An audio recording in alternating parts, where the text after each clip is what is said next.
We're ready. And go. Go. Oh, you Go. went. Yeah, I didn't even notice because I was Go. looking over here at Got all a your lights at a on? phone issue. I think we have most of it. Yeah, I got my phone on. I'm at my phone on. I'm thinking about the phone because yeah, Rick Shea's in here, my friend from Henderson, Nevada, Welcome, Rick. and yeah.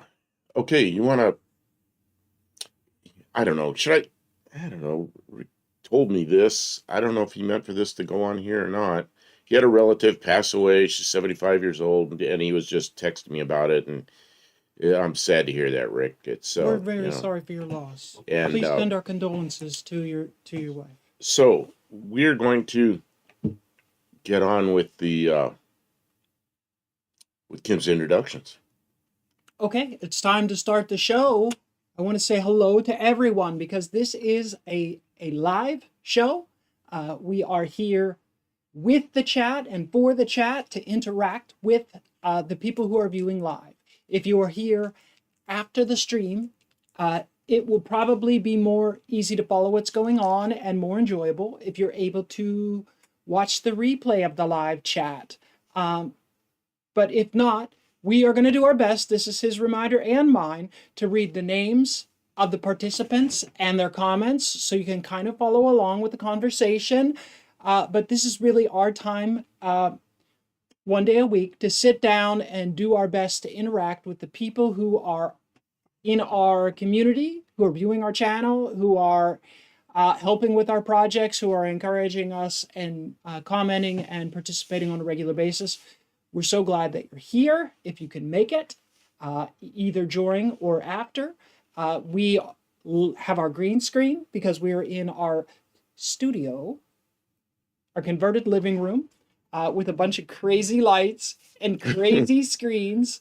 You know, I mean, it used to be. You put up more white reflectors. Yeah, I put up some white like curtain shears and I put up like these big bright shop lights that are too glaring. So I put up these white things to reflect the light around. And I think it gives us a nice pale, washed out complexion, which is just wonderful. But it works really good with the green screen. We don't have a lot of particles and you know, yeah, like we look like we're actually here. Picking up my hair. Okay, so squirrel! Squirrel! Damn it! I was so on it, and then I lost it. Because you said something about we've got all the lights, and then we've got the screens, right? We've got two screens that are at least 45, 50-inch screens. And 55. That's the thing, like on Marketplace, you can find people who are moving, who don't want to take it with them. They can't even fit it in their car or on their bus or wherever they're going. And they're selling them for like $50. And like, you know, we use it every week. It's like, well, okay, we'll get a screen. So now we have like 5 screens in front of us. You know, I've got the view that's on the green screen and he can change the green screen as well. And then we have chat on a giant screen. So we're not like looking down. We're like, we can look right at you. We got the camera right in front of us. And then we've got a great big screen that shows us what you're seeing. So it's amazing. And we get to use all this crazy technology equipment to come to you live through the internet, which that's amazing too, because we don't live in the city. We live out kind of off in the sticks, but we're near enough to a fiber trunk line that we have like high speed internet, which is amazing. So we get to do this. We're very lucky, very fortunate to have all this infrastructure that allows us to do our streaming and bring us all together. Hopefully you will be entertained. Perhaps you will be educated or informed or encouraged in the things that you're doing or want to do. I think it was Tim. Tim got me radishes from Costco. Thank you, Tim. I really appreciate you picking those up. Nothing like on a hot day, which we isn't now. Big bundle of wet radishes and eating them. Yeah, I like that. Radishes are like a spicy root vegetable. Like potatoes are like very bland. Some of them are too spicy. Some of them aren't. Some of them are pretty good. All right, I am rambling about nothing, and the text is probably scrolling. I can watch it over here, scrolling like crazy, but I don't know what it says. I'm gonna welcome everyone individually because that's what we do at the beginning of the stream. Buddy Carfano is here. Mexican Spec was here right away. He's our moderator. Thanks for being here.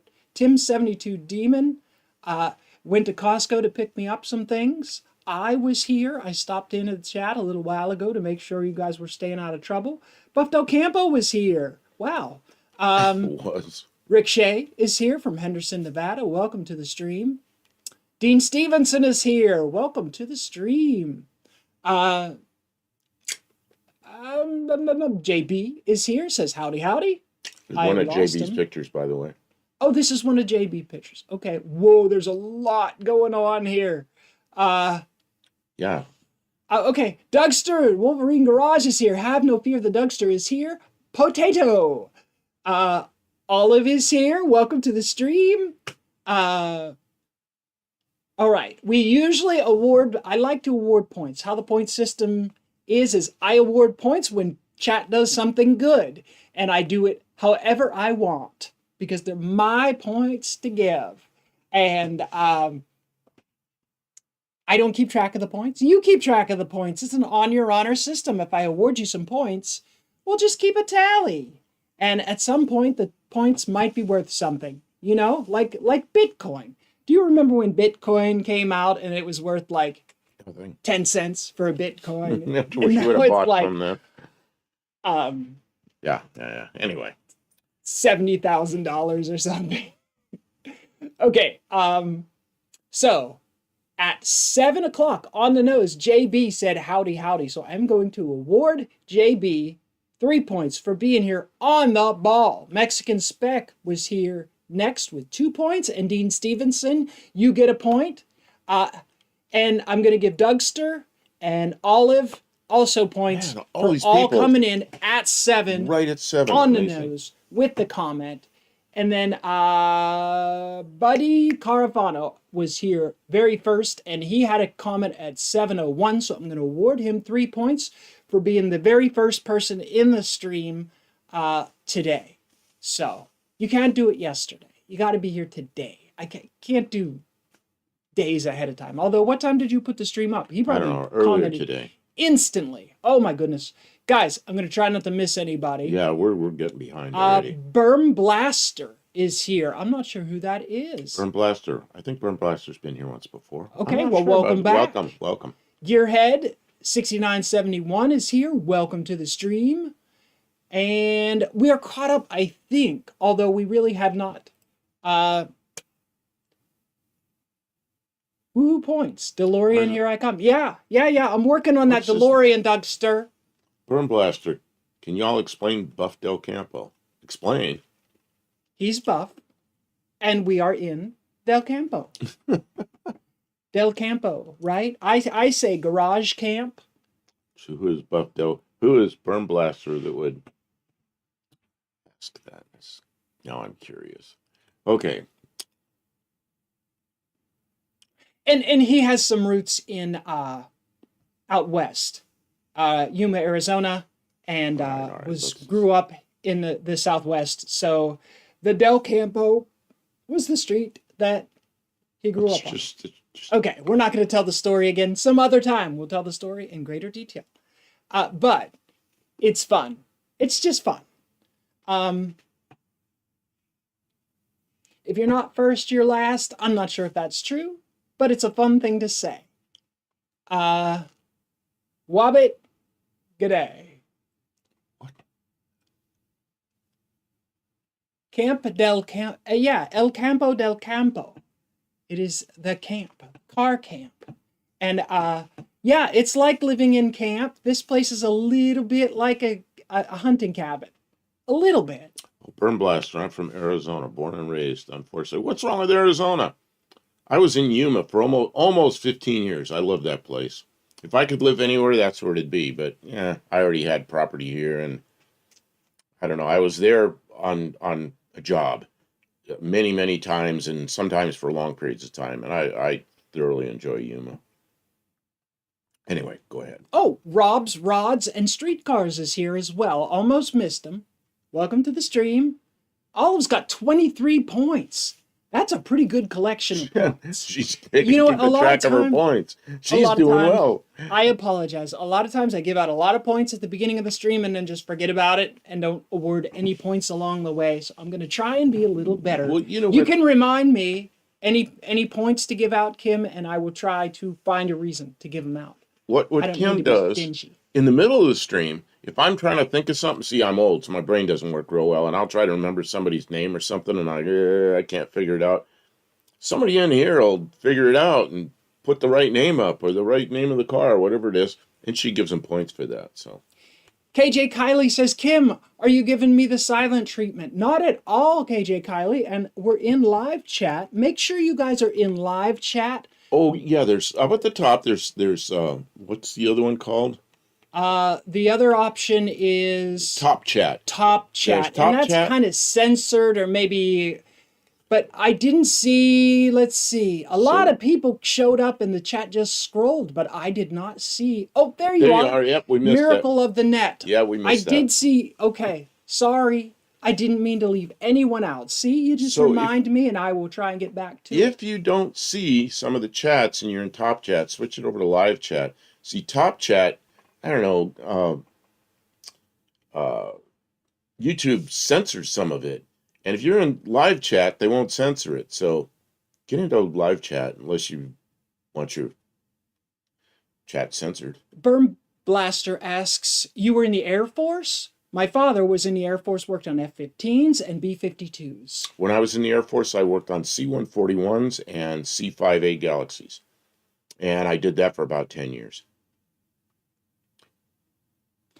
Boat Anger CB Radio Repair is here. I forget his first name, but welcome to the stream, Boat Anchor.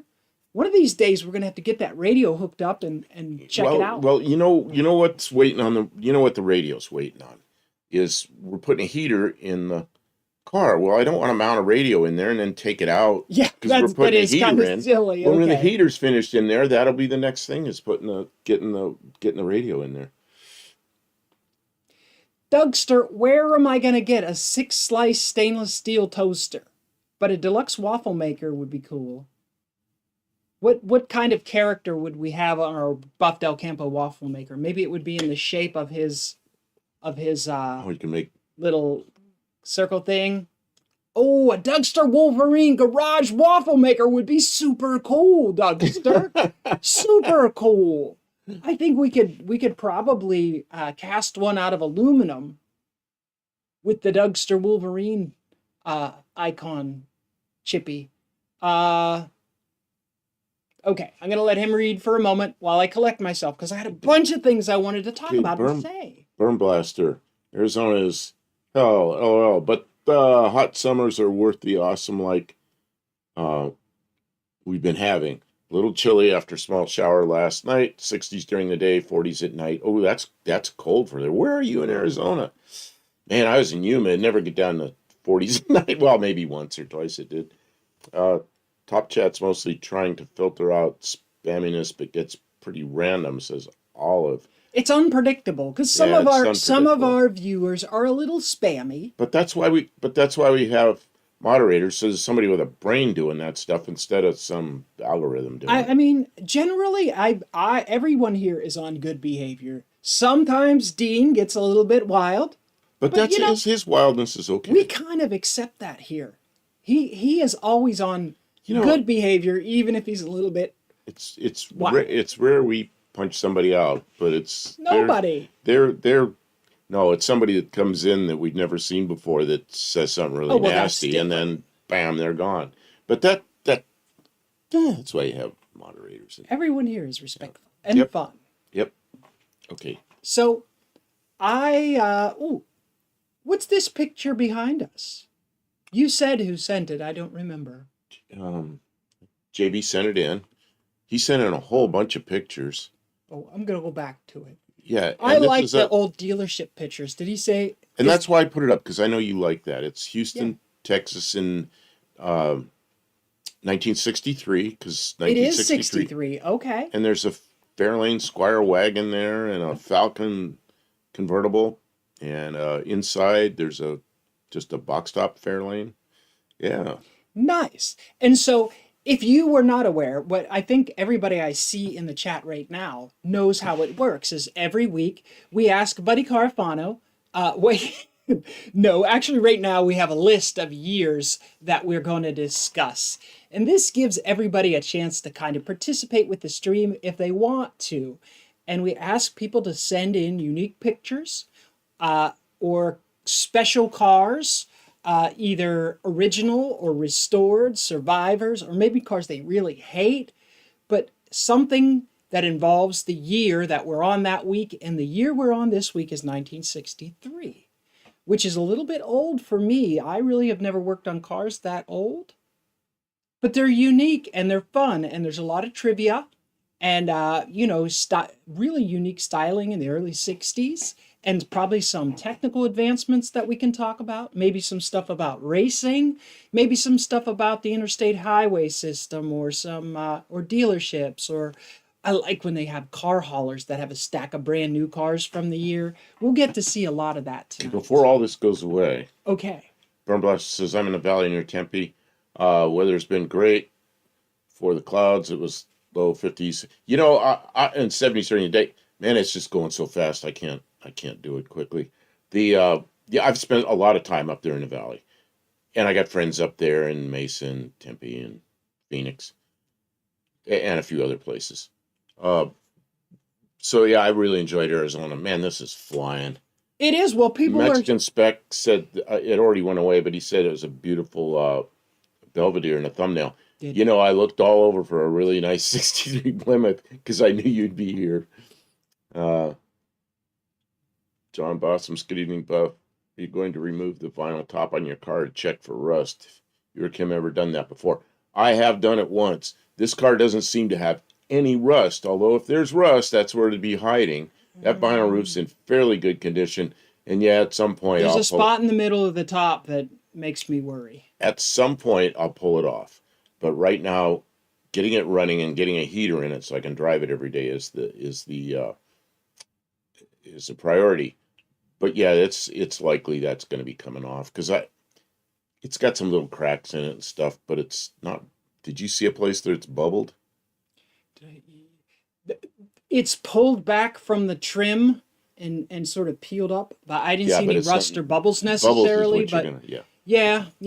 But and let's see. Gearhead 6971 says, smash the like button, and that would perhaps help us out. It shows that you're engaged and that you like the stream, so thank you for pointing that out, Gearhead, and I will award you a point for being the first person to say that, but don't everybody say it. Now I understand why Dean Stevens was saying something about an ashtray. Now I get it. He says a Falcon convertible. Rich people drive past and deposit the ashes there in it. See, I had some roommates back when I was a teenager. You know, we were driving tow trucks and stuff, and one of them had model cars, and he cut all the tops off the model cars, and he used them for ashtrays. So, Dean, it really happens. Oh, man. See, what are you doing? Saw a show about Nuevo Laredo. Very sketchy. Stay away, bud. Oh, what are you doing? You're typing my name in there. Okay, I see. I wanted to say, because it's the beginning of the stream, if you don't already know, you can send the pictures that you like, hopefully a picture, not a link, to his email, which is buffdelcampo@gmail.com, and we will try to look at them while you're here in the stream tonight. And we don't always get through all of them, and maybe try not to overwhelm us too much, but it is fun, and it gives everybody kind of a chance to participate, because not everybody has lots of pictures of the projects they're working on. Even me, I didn't take any fresh pictures of my projects because I'm lazy and because I'm disorganized.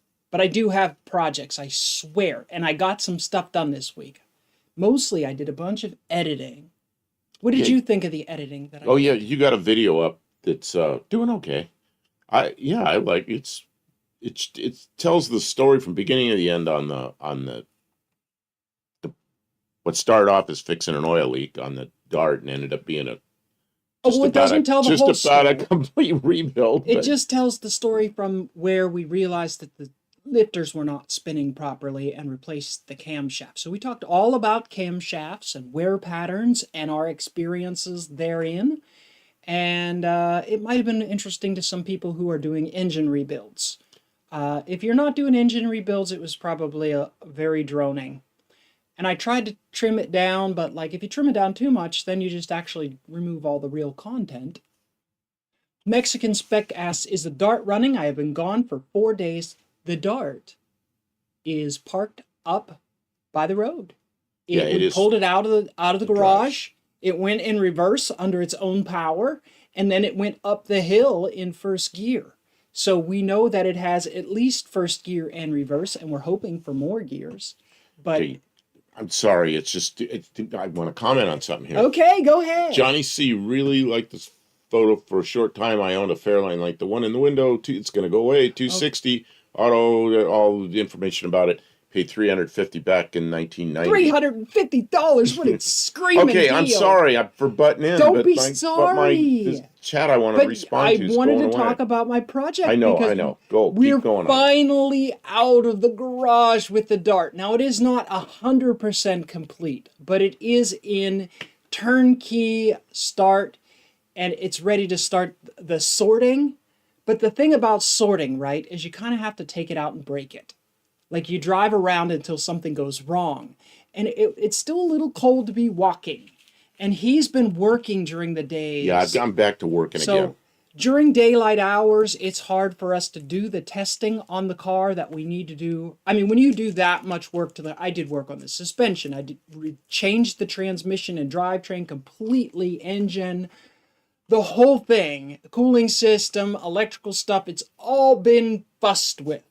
So you just don't know what kind of results you're going to get. While you're talking about that, see Buddy Carfano Go there? ahead. I want you to see that one. Cam video was good. I'm glad you enjoyed it. A lot of people commented. We appreciate that.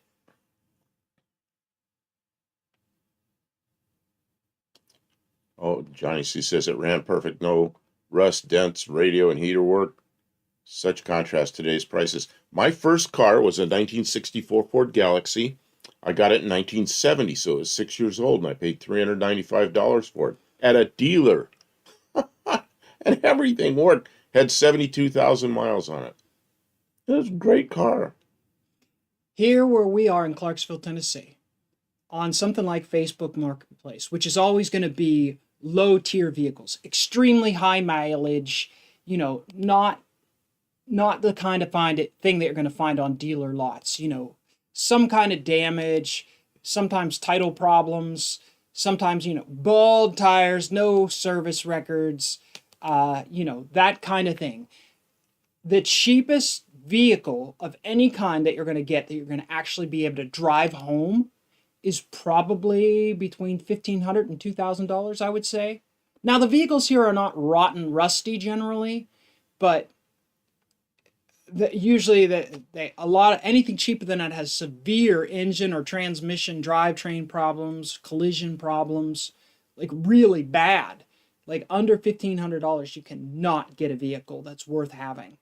So $2,000 is your base vehicle. So that's a pretty big yikes. Grandpa Vic, good evening. And now we have the Mercury in the garage. You don't have a picture of it, do you? Oh, I probably do. That is Bucked Up Campo's car. I've got so many pictures people have sent me that I don't know if I'm going to get to them all tonight, but I'm going to try. And the great news is he got called back. Luckily he's working from home, but he's going to make a little bit of money because we don't get paid anything from YouTube. So he's going to make a little bit of money above our, monthly stipend. And hopefully he will have enough money to get some of the things done with it. Like we got window scrapers, and it doesn't sound like much. The window, they're not called scrapers. They're called the wiper thing at the edge, the lip seals. Get your lip seals. The lip seals. No, you know how it is when it's all when the rubber's all missing on the window. Somebody's going to get points here because they're going to come up with the name of those things that wipe the window. That rubber was all gone because whenever they replaced that busted window on his driver's side, everything got ripped out, I guess. So you know how that is when you put a new window in, but there's none of this stuff that's supposed to be there, it's all rattly and garbagey and noisy and stuff. So we're going to try and do some of this stuff a little bit nicer because this is supposed to actually turn into his daily driver.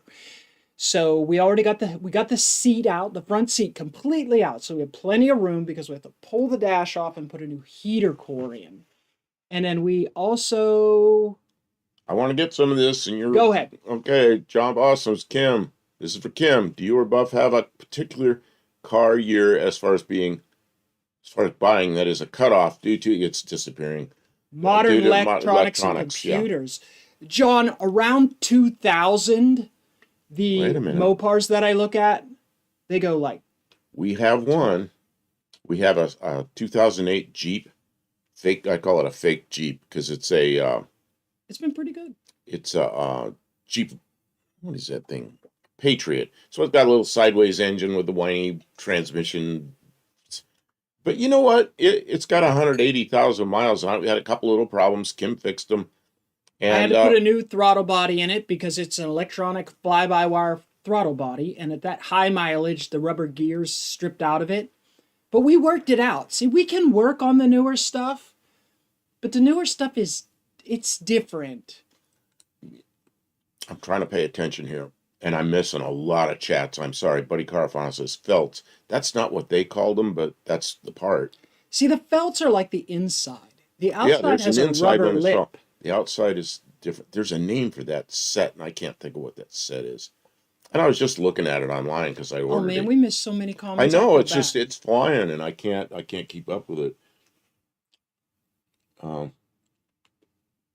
Yeah, Doug's my dad bought a 64 Galaxy in 66 for $1,050. Pay for $1,000 bill on a 50. You can't get $1,000 bills anymore. That's like something. I had $1,000 bill once, but I had to spend it. Man, you can't. They're non-existent anymore. Okay, it's going, and you've stopped it. Okay. I'm sorry, everyone. We're just no. It's flying. Chat's flying. We're gonna miss some. So how is your email? Oh, I was looking. Yeah, I got stuff from Mexican Spec. I got so many pictures right now.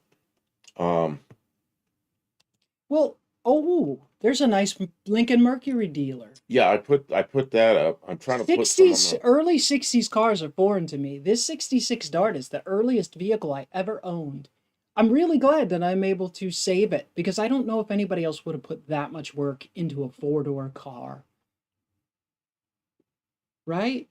66? What, 66? A 66 four-door Dodge Dart. I don't know that too many people would have invested that much love and attention into a car like that. Well, when you get a car, you want to drive it. You don't go in it like you're going to invest money in it. You're trying to fix it, and you end up investing money in it. So that's kind of what we did. But it's a pretty decent car. I feel now that it has the automatic transmission that I'll be cool with driving it around town. It's not smoking anymore or leaking oil, and the transmission if it shifts nice, it'll be a fun little cruiser. Not in the snow, though. I don't want to ever get sold on it. 63 Mercury Marauder is a nice car, says Gearhead. Yes, I agree. You could pull that up. Oh, a 63 Mercury Marauder. Pardon me. Marauder's kind of the high-end Mercuries. You get the read and chat, you. Okay. I'm sorry, everyone. We're a little bit all over the place. We're going to tune in and start enjoying your comments. Dean is mocking the sensors. Gearhead, I had a Mexican Spec says he had 363 Monterey's. I like duplicates. You know, I'm on my second. Well, they're not the same. It's yeah. There's a Marauder, that brown one, or that one that's right behind my head, the light blue one. That was a very popular color in the mid-60s. Yeah, that's a pretty car. Yeah. That's basically the same chassis and everything as the 64 Ford, and they drive the same. That doesn't seem like the right tires for this car. Would it? What tires would it have? Would it have right there? That's what it would have had. The medium white walls. Yeah. They didn't have big 63? white walls anymore. The last big fat white walls, 1960. Let's see what else. Dutcher says they haven't printed $1,000 bills since 45 examples are worth 3 times face value. Yeah, I bet they are. Oh, really? Uh, I didn't know that. yeah, they used to use them for bank transfers and everything, but now they're just Electronic. it's electronic. Yeah. PNR Racing, 2 months went by and brought home a 78 Formula Firebird in a special red orange paint, full disco Formula Firebird graphics, Chevy 350, 4-barrel Muncie 4-speed, 308, Hurst hatch T-tops, my first. Wow. That is fancy. Well, I just bought mine is a 78, but it's a Futura, not a Futura, it's a Mercury Zephyr Z7. But my last one was a Futura, same identical car except for some trim. And we're going to have content about it. We already did put something out about it, a couple of shorts. If you want to see his car, I think you put out 2 or 3 shorts working on it so I put far. on one. You videoed me falling on the floor right after I fell on the floor and getting up. That one's up this morning. You didn't really fall. Well, I just kind of crawled down there and kind of got got down there, and it's if he like would have fell, I would. kind of like clunked down on the floor. It's like, oh, I didn't want to get down this far, and I had to get back up. If he would have fallen on the floor, I would have dropped the camera and helped him up. But he was just making jokes, and he was having a hard time getting up. So I let him, and then he found ball bearings. I don't know why there was ball bearings. That was weird. Mexican Spec says I've never bought a Marauder. I like the Breezeway. Oh, the Breezeway's pretty cool, but that Marauder with that top like that's pretty cool too. You know, I don't know. I like all those cars. Mexican Sex says the 3 on the tree is more fun. Well, suit yourself. I allow you to drive the 3 on the tree, but that transmission whined a lot. That clutch was worn completely out down to the rivets. The what's the thing that the clutch goes against? The flywheel. Is it called a flywheel? The pressure plate was sketchy, and the flywheel needed surfaced. It needed so much work to make it work, and I took the automatic transmission apart, and it was beautiful inside. So I just put it back together, and we put it in a car, and we're gonna see if we can get some use out of that. And if that goes bad, we might go with a 4-speed instead. So let's see here. If I had all mine at the same time, I had a bunch of them at the same time, but now I don't. All my Ford stuff's gone, except the current one. So now I got to build up some Ford stuff again. If Grampito Vic's still in here, you know, he would probably be okay with this if I put the Chevy in it. But I don't know. I keep threatening that, but I don't know if I'd do it. B&R Racing says I had a 77 Ford LTD2 for a long time, about 12 years, and it had a Ford 302 2-barrel. I've been on the hunt, maybe not the hunt, but just on the prowl for a 302 for his car.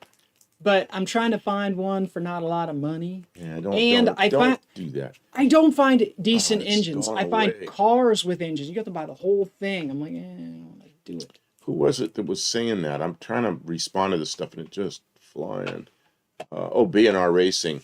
Yeah, 77 LTD2. Yeah, that was the smaller one. Okay, go ahead. Tim bought his first car in 68. It was a green 63 Grand Prix 421 Tri-Power.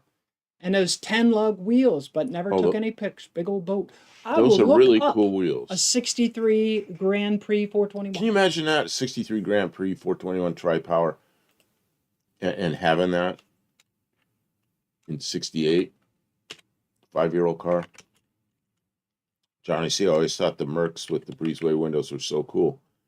Yeah, when I lived in South Dakota, it was 1965 and 66, and we had friends there that had bought a new Mercury with a breezeway window, and I thought that was just so cool. They used to only put it down about this far, and I always wanted to put it all the way down, however far it went, but they just have it kind of cracked open all the time, and it just let the air flow through.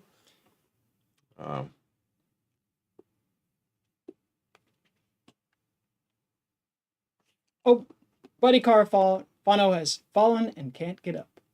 I think that's in reference to your silly. I hope that's not like currently.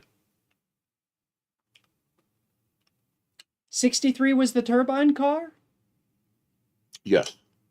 Okay. Now, was the turbine car a unique body style? Yes. I It wonder was why they... made for that.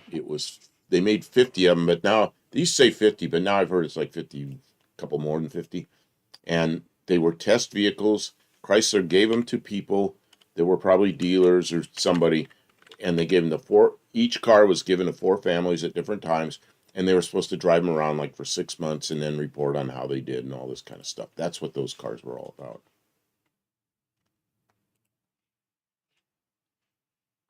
Pretty wild. Pretty wild. They all look the same. Were they all the same color? Or is there only a couple of decent No, they were all around? the same color. There's a black one. Yeah, somebody did that. I mean, that's not real. That's a... Oh, I see. Oh, what is that? It's a turbine car or something. What is it, a model or something? Probably. It's on eBay. Interesting. Okay. I didn't realize that was 63. See, I'm learning. So cool. I saw one in 1965 in Nebraska, and I didn't know what it was because the thing just got past me. And we pulled off. We were on our way to South Dakota, moving from California, and we pulled off for something, get gas or something. And there was like a shopping center there, and this car went by. I said to my dad, "Go! I want to see what that is." I thought it was a customized Thunderbird. I said, "I think it's a Thunderbird. Somebody customized it." He goes, "No, we're not chasing a car," and he got back on the highway. But then we got to South Dakota. I was in a store where they had a bunch of model cars, and they had the model car of this. And as soon as I saw it, I go, that's what it was. So I knew I saw one. I see some other people showing up. Terry Mott is here. Welcome to the stream. And Dr. Go is here. Welcome, Dr. Go. Dr. Go. Say hello to Mrs. Dr. Go for me. He had a couple of videos that he put up very recently that are drag racing. I think it's on a lake, a frozen lake. Oh, man. And they got these special tires. They got all these, like, thousands of studs in them. Screws through them. Yeah, it's crazy. Have you ever seen studded snow tires? Have I? Yeah. Yeah, of course. Oh, okay. Yeah, but they became illegal in most places. Yeah. You're only allowed to drive them seasonally in places where there's a lot of snow. Grampito, I had a 79 T-Bird with a 351M and a 79 Cougar with a 400M. Really, I've never really had much to do with the M engines. We did turbocharge one. I think it was a 400 that was in a truck. I think it was a 400M in a shop that I had years ago. And so that's the only one I ever dealt with. Terry Mott, they made a die-cast car. Jay Leno just got one back running. Yep, yeah, and they did a bunch of videos on that. Someone said they sent, I think it was JB said he sent some turbine car pictures. Okay, I'm sorry, I'm way behind on the pictures. We got tons of pictures.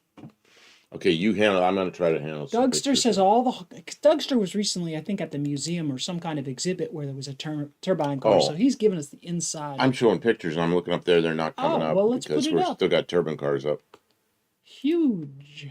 No, left. There we go. Can you make it one click bigger? Or is that? I can. I think I can. There you go. I can go more than that, and then I can scoot it up like this. Oh, cool. Oh, there's a Studebaker. Yep, 63, Studebaker Lark, Studebaker Hawk, Studebaker Avanti. That's a pretty cool picture. JB says lots of T-Bird influence in that turbine car. The same guy designed it. And they were telling, well, there's lots of information in chat about turbine cars. Dougster says all the cars were hand knocked by Gia in Italy, and then shipped in huge wooden crates. Then Chrysler installed the turbine, and all the cars were painted turbine bronze only. Yep. Well, that's unique. You'd think they'd make them in all the colors, but that's cool. No, that was a big deal because the other turbine cars, there were 6 generations of Chrysler turbine cars. That was the 4th. All the others were basically stock bodies that they modified some so it looked like a little different. But that one was a unique car in itself, and they made so darn many of them. I mean, as a prototype car, they made a lot of them. So it's pretty cool. Stub snow tires make great burnout spark show. 140 miles an hour on an eighth mile on the ice. Oh, yeah, he was saying that. Holy moly. Google Merrill ice drags. Well, he was there and took videos of it. It was like, I'm looking at these weird tires, and then he shows one race, and they go like hell. It's like on the ice. I think, is that on a lake? I think. Frozen lake? I'm not sure. Yeah, you can get it in any color as long as it's bronze. But you're right, Buff. Similar to a T-Bird. I can't remember it. Here's some points somebody can have. Who was the designer that did those old Mercuries with the tail that kind of looked like that, and did some Thunderbirds and did the turbine car?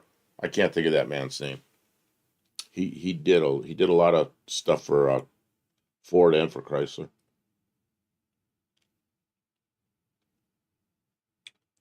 Olive says Avantis were the fastest thing on American roads for some time. Is that an Avanti right below the Studebaker sign?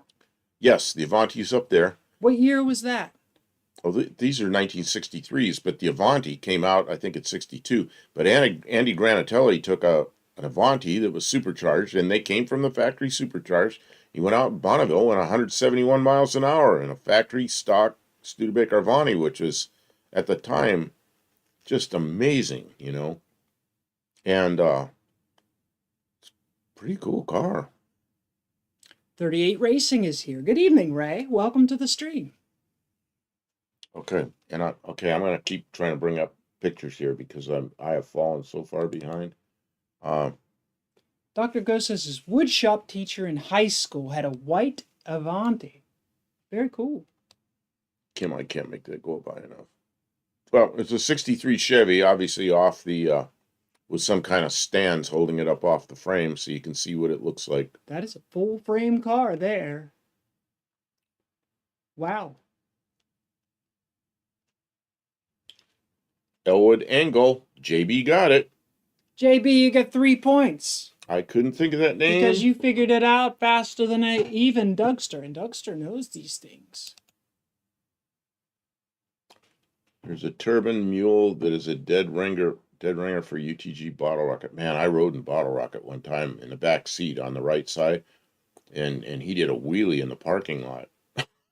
I was in that car, and it wasn't sprayed yet. It's just a 318 engine. Everybody, that 318 isn't gonna go, and all this.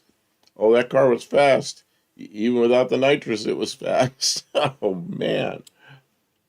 Jeff from Two Hacks Garage is here. He says, JB, this weekend I'm getting private access to a turbine car for a video. Wow, that's cool. See, sometimes doing this YouTube thing gets us, I don't want to say special privileges, but, you know, exclusive access. That's cool as heck. Mexican Spec was asking if that's a 6-cylinder Chevy. It's called a chassis lift, invisible 4-foot lift. I can't see what that is, and we're hiding it, so I can't see the engine. That appears to be. I think it's a V8. I don't know, it's very little. But anyway, there's the next one. Oil Dom Press. Welcome to the stream. Says they had a 1964 Ford Falcon Esquire, but had to get rid of it in Georgia to move back up to PA 9 years ago. So missed the car. You know what, though? I'm glad you didn't take it to Pittsburgh, though, because it would have gotten destroyed. Because Pittsburgh is... It's a Squire. I don't know why it says Esquire. Esquire? That's probably some kind of people. Oh, is Tavo? Did Tavo come in? Anyone heard from Tavo? We did on our last live from up the shop.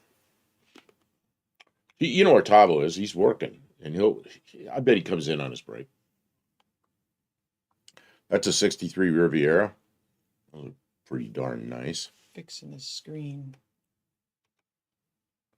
I'm still going to show more pictures. This is, Mexican Spec's going to go nuts with 263 Plymouths up there on the front line. Yeah, 363 Plymouths up on the front line. Chrysler Plymouth dealer. 1963. You don't see too many buildings shaped like that anymore either. Can you That was imagine? a thing, Can you but imagine a dealership looking like that now? in And New that Jersey, would have been a big, nice dealership back in the day, you know. yeah, wow, single pane glass and tile roof. You just don't see it. The lighted sign. I always talk about my grandfather in New York City was a Chevrolet Grand Page dealer, and that sounds like something big in a big city, a car dealer, but it was a small neighborhood thing. And he was the mechanic, he was the salesman, he was the businessman, and he had one guy that was a part timer that came in and detailed cars, and that was his business. And so that was in the 30s, maybe in the early 40s, but probably mostly in the 30s. He had that dealership in New York City. Wish I had pictures of that place. John Boston's 1963, GM released their mystery motor 427. Was that the one that was the W engine? Or was that the big block? Oh no, that's a big block. Oh wow. Hmm.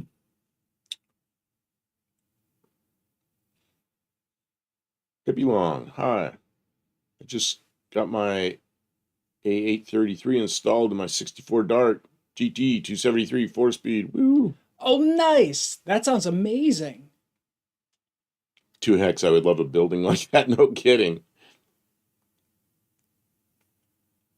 That's right, I got to see that Impala at Iowa car show. It was original with less than 10 miles. On it, brought out a big collection from the dealer that had over 100 cars auctioned. Oh, Dean just restracted something. I didn't get to read it. Well, that's because he didn't want you to. Okay, I'm going to keep going here with my pictures. I don't know if you can. Yeah, I'll go back to your pictures. Actually, they're Whose pictures are we looking at? Who sent all these great pictures? these pictures right now are JB. Thank you for sending pictures, JB. How many people sent pictures this A week, do you lot. think? I don't know. Should we maybe go on to some other people's pictures? We Well, I can almost circle back. okay. Well, I'm trying to get these, and then because I already downloaded these. So Okay, see, okay. is that the one in the Corvette Museum? No, there's some Chevrolets and stuff. There's one in the Corvette Museum that's lifted up like that. But I think it's a newer Corvette than that. I think it's a 68 or 9. JB, I'm a little late on it, but I believe that Impala had a 409. The small block had the alternator on the passenger side, if I remember. Ooh, wow. Dean says that's because I foobarred. Gearhead says 1963 was the year of the 330 Max Wedge. I'm going to look that one up and I'll bring it up in a minute. Go ahead, you can go Meantime, on. I'm trying to bring up all these cars, and then see Mexican Spec sent me a load of cars too, or a bunch of pictures. Look at that in the factory, man. Oh, they're working. They got Six- four lines of cars going. 63 Fords coming through.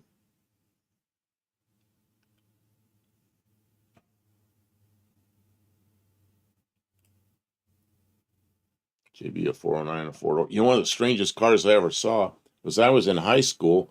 A nearby high school, Morro Bay, California, had a Chevy station wagon that was, I think it was a 68. Could have been a 67, 68 Chevy wagon. It had the 427 emblems on the side of it. They had just like a wagon they took to football games and stuff with people in it. It had a 427 in it. That was crazy. Who bought that? Oh, here we go. Corvettes. Wouldn't it be something to be there?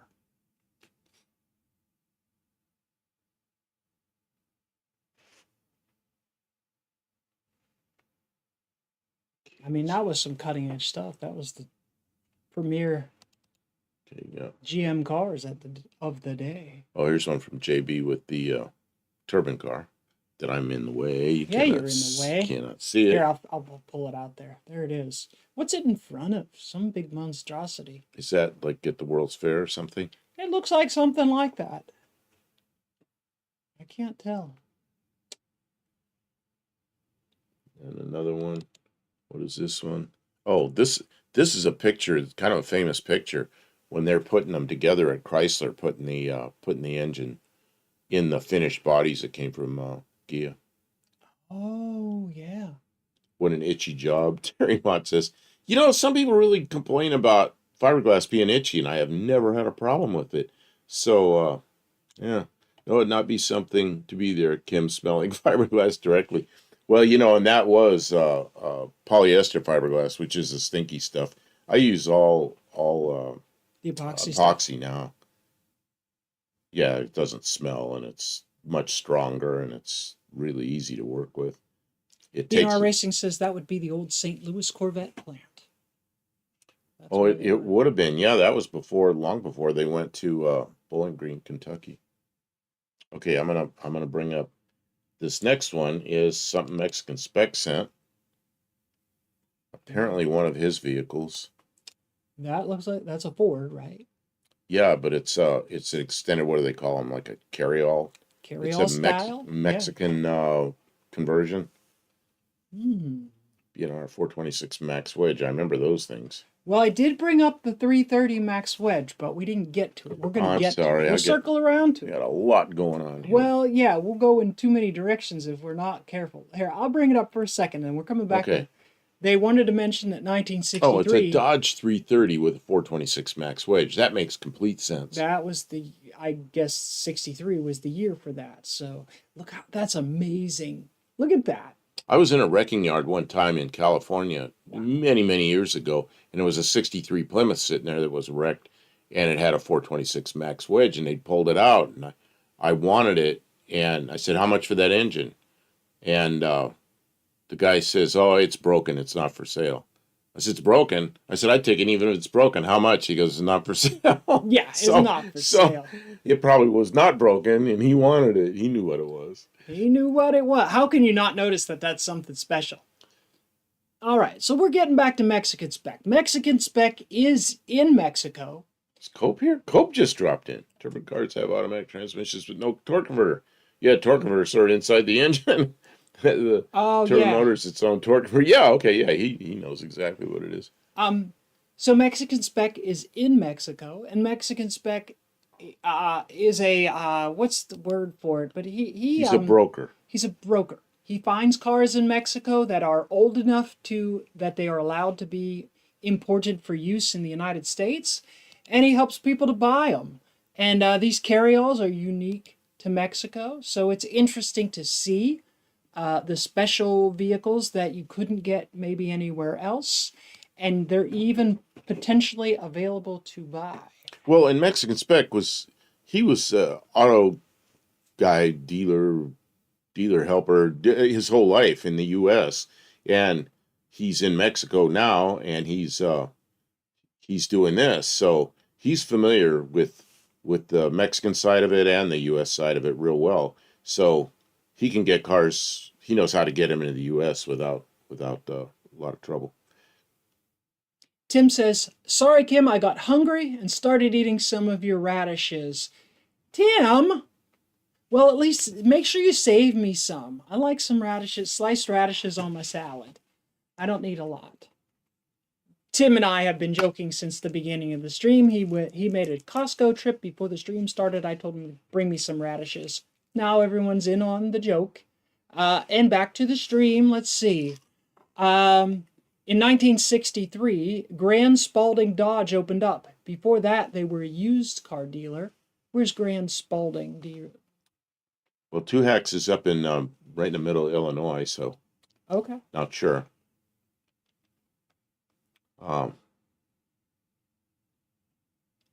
Yeah, JB used to work for a guy that had the Chrysler Cross Ram. I had it was glass beaded, and the old way of rebuilding carburetors, where it was that they came out really shiny, just like a new carburetor.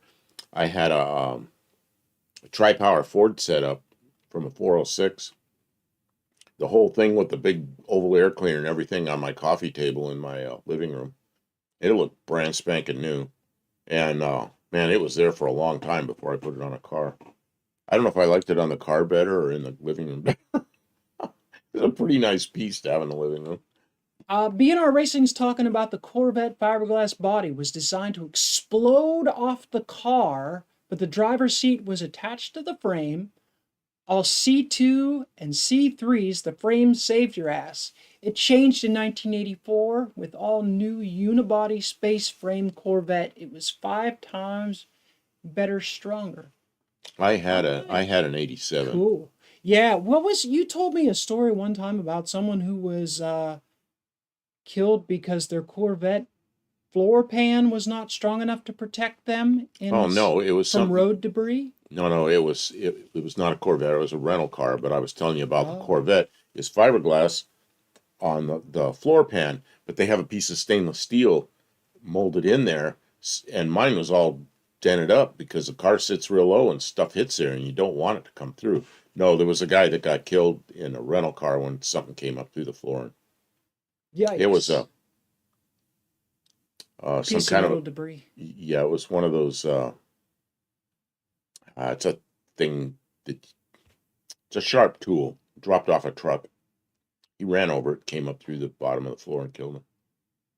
Crazy. He was a German guy on vacation in the U.S. with his wife, and he just was unlucky and hit that. Terrible story. But anyway. Two Hacks says that dealership is in Chicago, Illinois. Oh, okay. So it's a big Chicago dealer. Your radishes are good to munch on when eating a good sandwich, just like green onions. Man, one time I was on the road and it was a hot day and coming down through California, and I stopped in Santa Barbara and I was hungry. I went in a grocery store and they had these big bunches of radishes. And I bought a big bunch of radish. It might have been 2 bunches of them. And they were huge radishes, and the big ones don't seem to be as hot. So I got these radishes, and I just washed them off with water or something out in the parking lot, put them up in the front of the car, and I drove off down the road eating those things, and they were so good and wet and cold and just perfect. And I ate them all driving down the road before I even got to L.A. All those radishes were gone. Levi's Backyard Performances here says, hey, you guys, welcome to the stream. Glad you're here. Thanks for stopping in. The famous Corvette wreck I know of is Jungle Jim Lieberman. Drunk driving got him. Yeah, that's not so good. I suspect if it isn't a Corvette, if it doesn't have flip-over headlights. Well, the first gen didn't have flip-over headlights. And then from what? The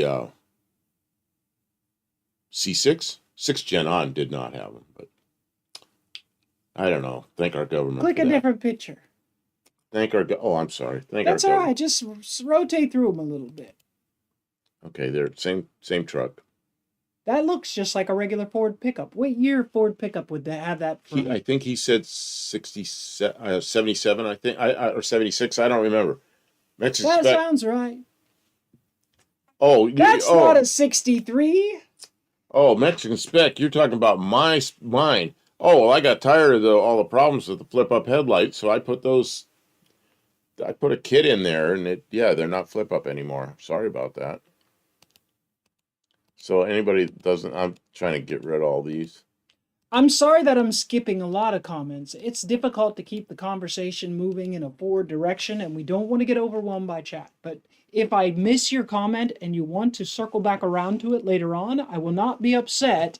It's just like I'm trying, folks. Please, it's nothing personal. This is Steve Edwards. Let me try to get to this. Oh, we saw this picture early in the stream. Steve Edwards. Yeah, I went back to the beginning. It looks tropical. Steve Edwards, who is boat anchor. He sent this in. Oh, this is what he's working on. He rebuilds CB radios. A boat anchor, yeah.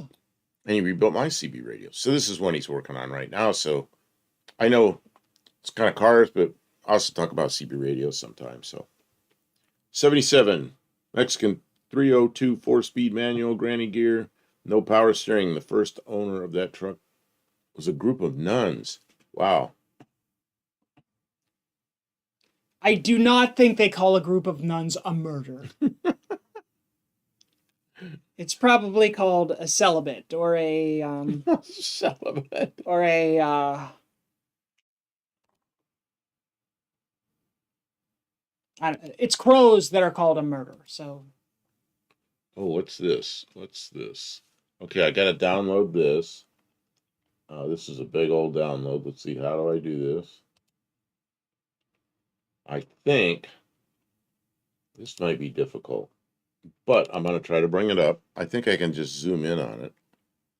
oh, Tim says all those 63 Fords on the assembly line. I wonder if one of them turned into a Christine. Was Christine a 63 Ford? I'm I not don't think really a so. very. I thought Christine was a 58 Plymouth, There you go. but I don't know. Let's see, getting ready for vacation, 38 racing. Oh, that sounds good. Okay, this is 64. This is 64 Dodge Dart. Oh, 64 Dodge Dart's a small car. You don't want to. That's not a family car, especially not in the two-door variety. That's such a weird advertisement. Why didn't they put them in a four-door? What happened here? I like my four-door Dart. The thing that gets me is I put all this energy into it, and it really has its value is considerably less than if it was a two-door. But I think if it was a two-door, somebody would like super hot rod it, like cut it up and stuff. So I don't know. Oh, I see. I don't know. I spent a lot of time thinking about wondering what I should do. I messed up this download. Did you? Yeah, but I got it under control again. I will talk while you download, so you don't have to worry. Oh, I'm like, okay. A gaggle of nuns. Oh, maybe, perhaps, something bird related. Who sent this? Who sent this? All right. Oh, Hippie 64 sent this. Levi's Backyard Performance says I have a presidential CB for the ramp truck. It's named after a president. I can't remember which one. Came out of a 77 Ford pickup. Where's this?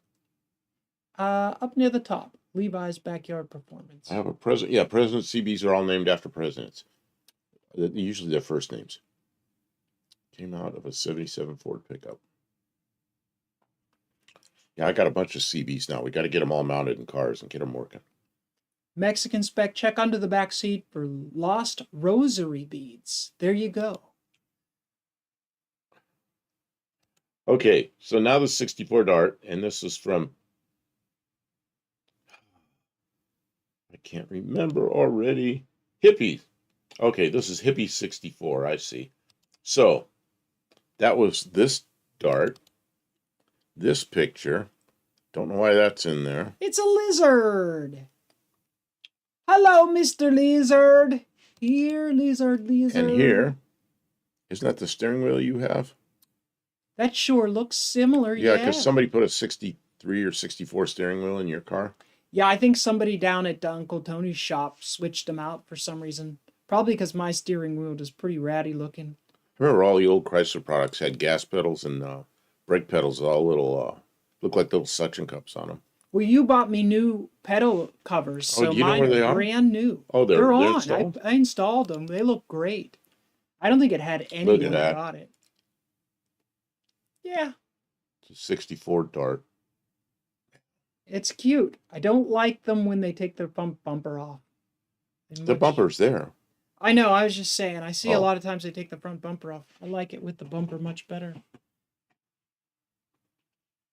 Let's see. Levi says I saw that. I thought it said LS. Is there a place to learn how to use one properly? I hate to make truckers' lives miserable.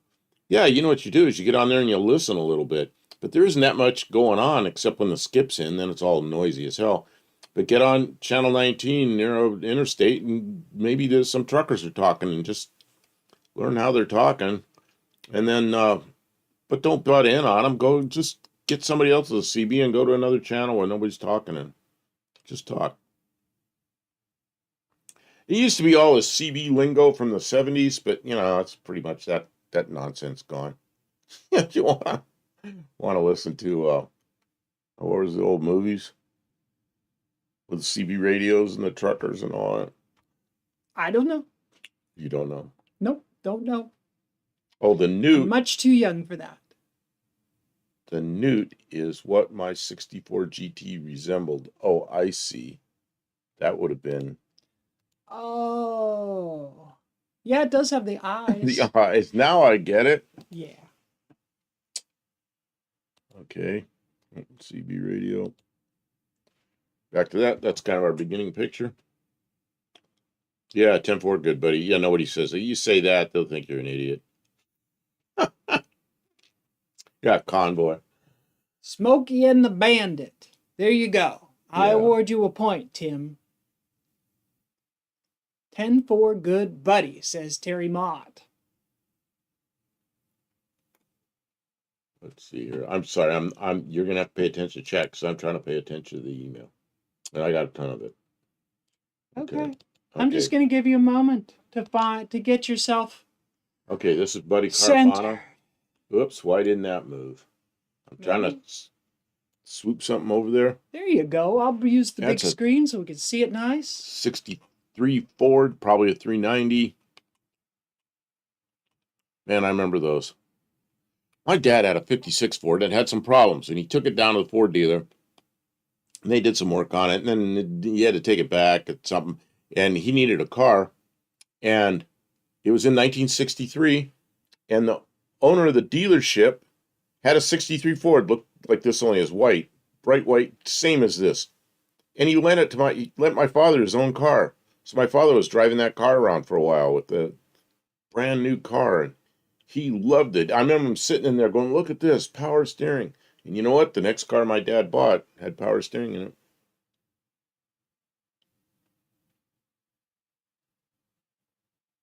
Levi says, all right, y'all, early morning for me. I guess that means he's taking off. Okay, Dylan. Thanks for stopping in. We appreciate you.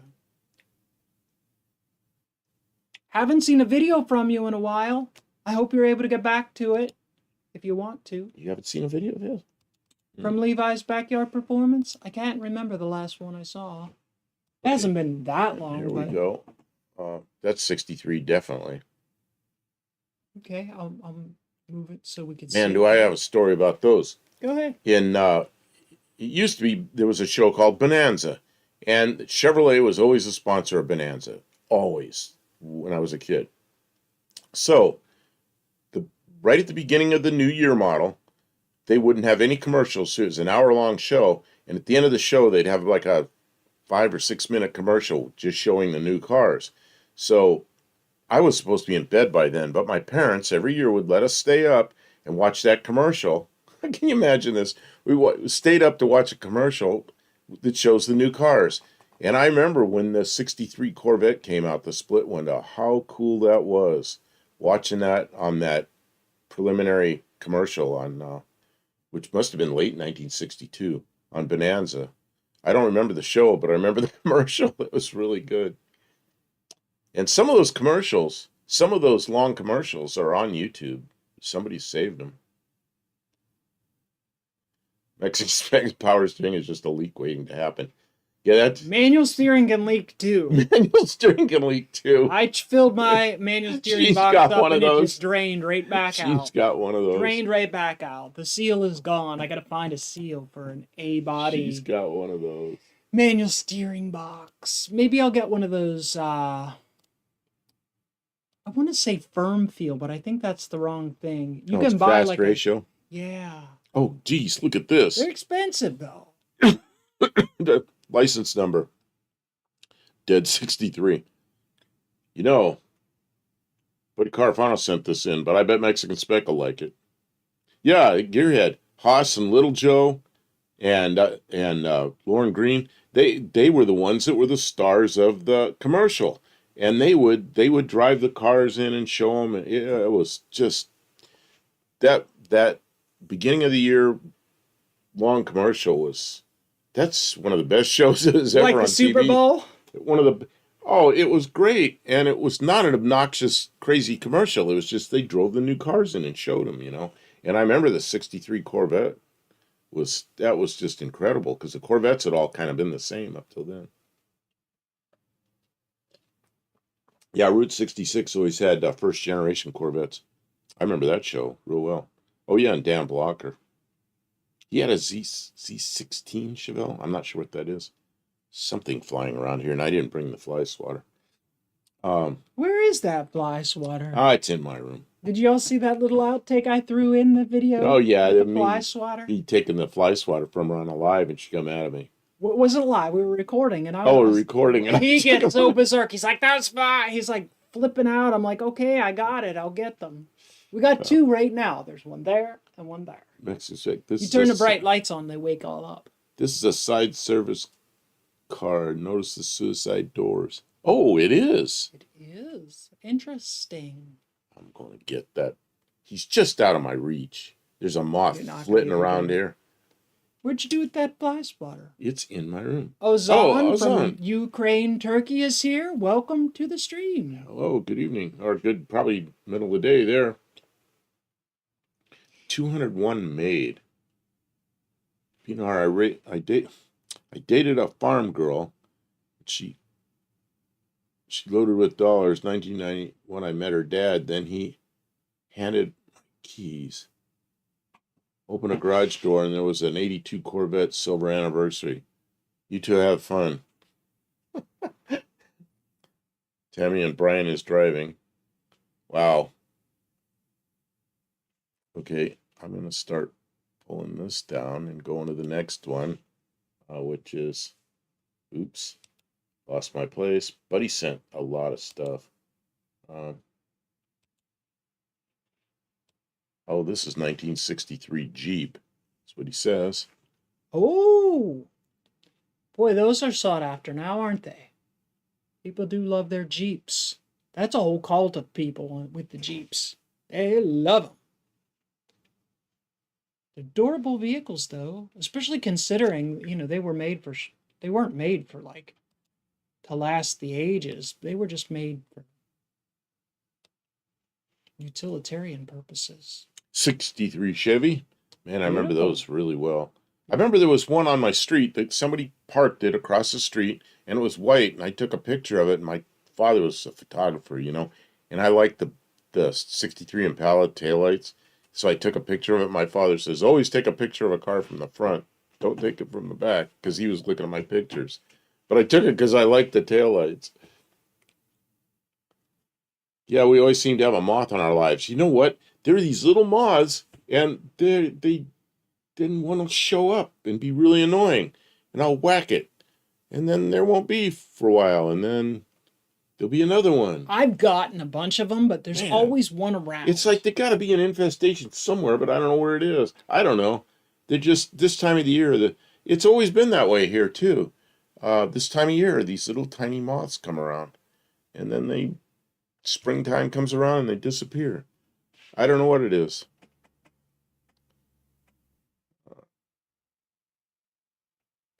You know a couple different makers of Jeep for the Army? Well, I know there was Ford and the original Jeep, they had several manufacturers making them, but then they had what was it called? The M151 Jeep that was a Ford Jeep, but it wasn't a Jeep at all. It just looked like a Jeep. But it had independent suspension. I'd go like this. Independent suspension on all four corners. And the problem with those things was if you went too fast around corners, you'd flip it over. So when they sold them surplus, they cut them in quarters or cut them in half or something. But a lot of them are welded back together, and some of them did not get cut.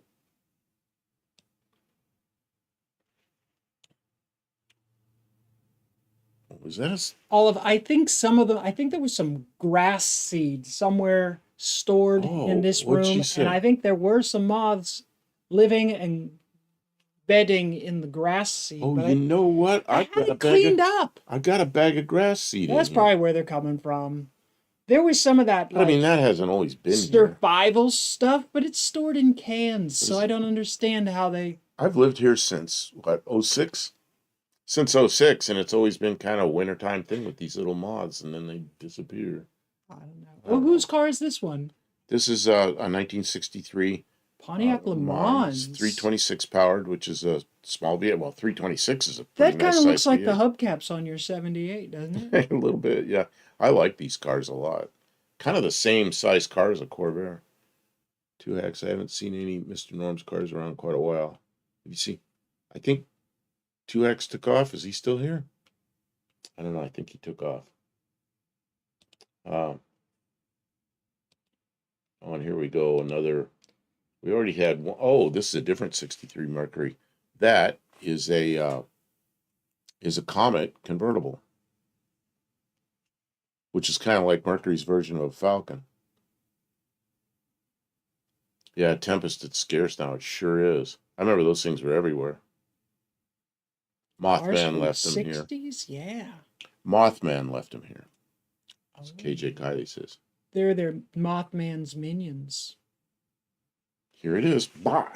Did I I get think it? you got him. I did. And I Did you let me go? Here you go. There's one on the wall over there. I'm gonna get him. That one's deceased. I'm gonna get him. I'm gonna use this. Oh no, I'm not gonna use that. Oh, I got a Summit magazine. I can't believe I got him twice. I got the same moth twice. I got the Summit magazine from last year. I'm gonna use that. Oh, that's an overkill. Yep. Stay right there. Stay right there. There. Oh, you missed him. Well, he was moving around pretty fast. I got one with a hand, and you didn't get it with a weapon. Yeah. Z body Corvair, Y body, one half size up, like comparing an A body to an E body. Later Comets. I always said they were kind of the same size as a Corvair because I kind of felt like it when I was in them, but I really like those early GM compact cars. I got him. I got two of them.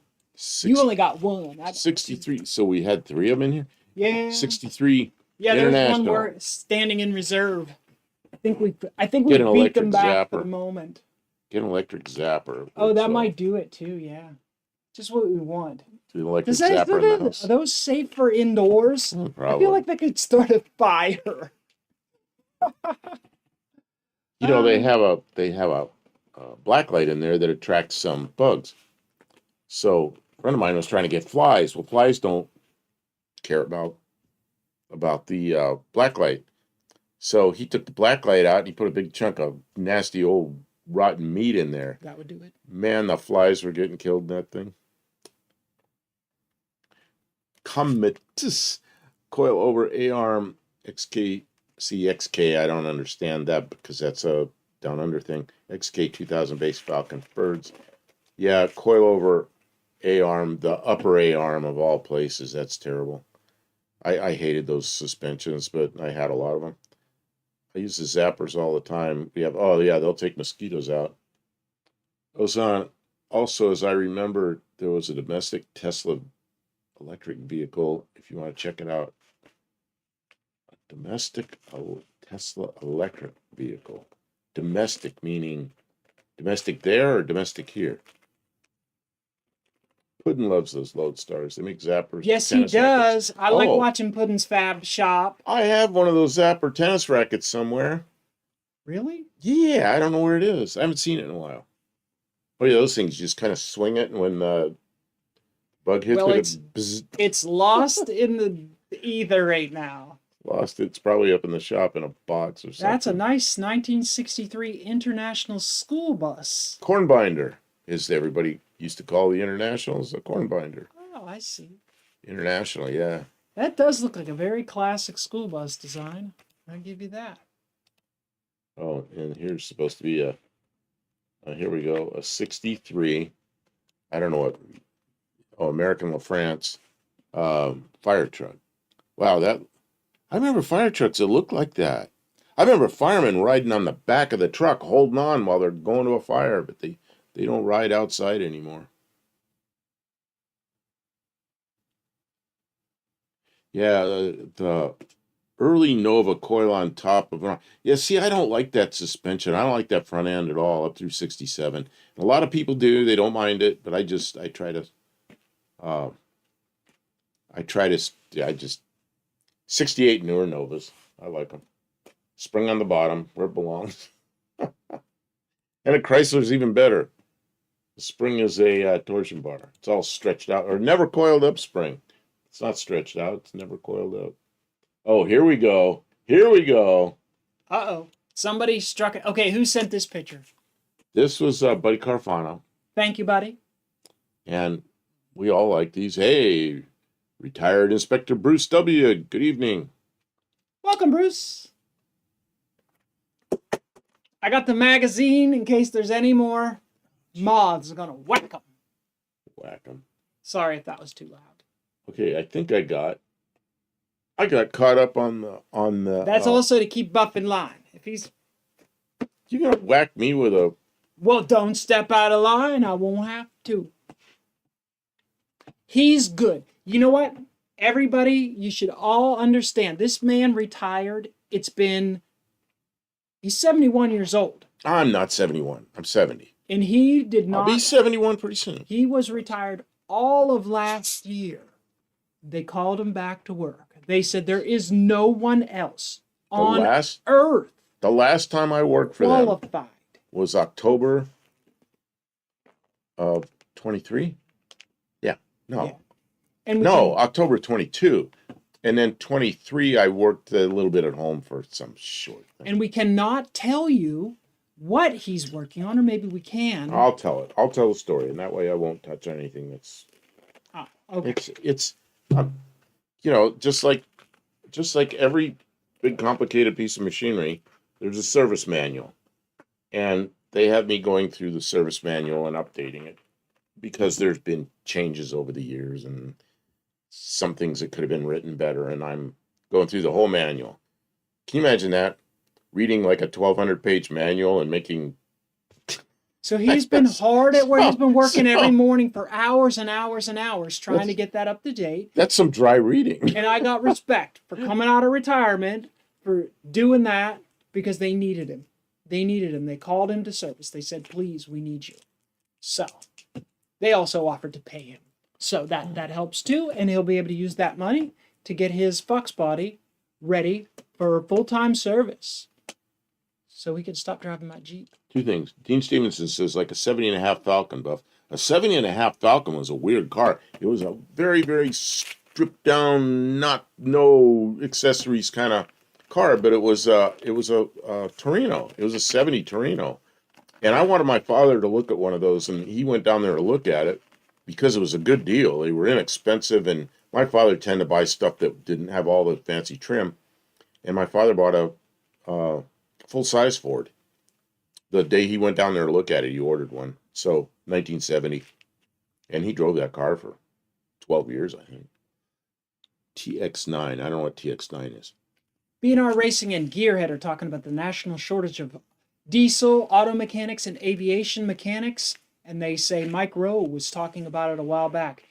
The conditions, the pay, the training, the way they recruit, it's all antiquated, and there's going to be a big lag because the people who might have become auto mechanics all went into working with computers. I don't know. It's really sad. We used to, this company I worked for, there used to be a big stack of resumes and applications. You go through them and you pick the best ones and get some interviews and you hire somebody. They can't even get it. They can't get any applications. They don't have any resumes. They go to these job fairs and stuff. They're trying to recruit people.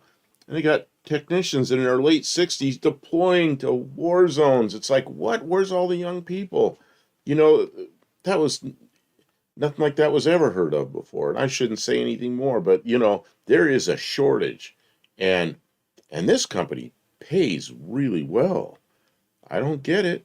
I just don't get it. If you know a young person who's looking for a career path, aviation mechanic is a pretty good paying profession. Torino was a Falcon, not the other way around. Wait a minute. 1970, you look up the Torino and see that body style, and partway through the year they came out, they ended the Falcon body style, and halfway through the year they came out with a thing called a 70.5 Falcon, and it was on the Torino body. It was the Torino body style, but it had no trim on it. The interior was real stark. It was just as plain Jane as a plain Jane car could be. So, look up.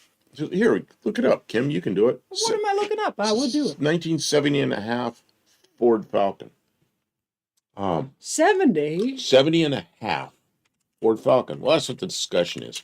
It's just a real odd car. They made it for a couple of months. I think they were just getting rid of... Torino was apparently not a Falcon. Okay, the blue one above your head. That's a little picture. Yeah, it's a little picture, but it was a Yeah, there's that white one too. It, like I say, it was a Torino body style, but it was a very, very no chrome on it, little hubcaps, just the most plain interior you can ever imagine. Uh, they were. It was a very inexpensive Torino, and I said to my father, "Go down there and get that. Get one of those while they got them, you know." And he ended up ordering a full size car, which was probably a good choice. Let's see. One of the other problems with people not going to tech schools is there's a big go to college sort of push. Is if you want to be successful, you have to go to college. Tech schools were historically, or maybe like when I was growing up, tech schools were for the dropout kids, the bad kids. They sent them to tech school. You know, everyone who was had any chance of being successful financially or anything like that, they all were college prep, college prep, college prep. And anybody who did anything less than that was considered, it was looked down on. So why would you want to go into that? Mike Rose got it right. I hope he does. He does talk up the trades. And we need people in all of the trades. Yeah, also sometimes uh, a labor shortage. I mean, where you don't want to pay. You know what, Olive? This company I work for pays so darn much money. Most professionals would be happy to have it. And these are technicians, and you can't get anybody. And I don't understand why. And I'm talking way more money than you can imagine. Good, good stuff. And no takers. Why aren't you making way more money than you can imagine? I am making good money. You know I'm It's making good okay. money. You know, you're a lot older. Good money now. That's the To thing. me, if you're an auto mechanic, you're making over 100 grand a year. That's not bad. Young people do the math, and And they don't young want people to don't want to take work that for job. 100 grand a year, but No. they'll go work at McDonald's for scratch. You know, it's like, what's Well, wrong? you don't got to go to college to work at McDonald's or Starbucks or whatever. I don't know. I really don't know. But like, there's lots of people who are like diesel mechanics. They make really, really good money working on big over the road rigs and stuff like that.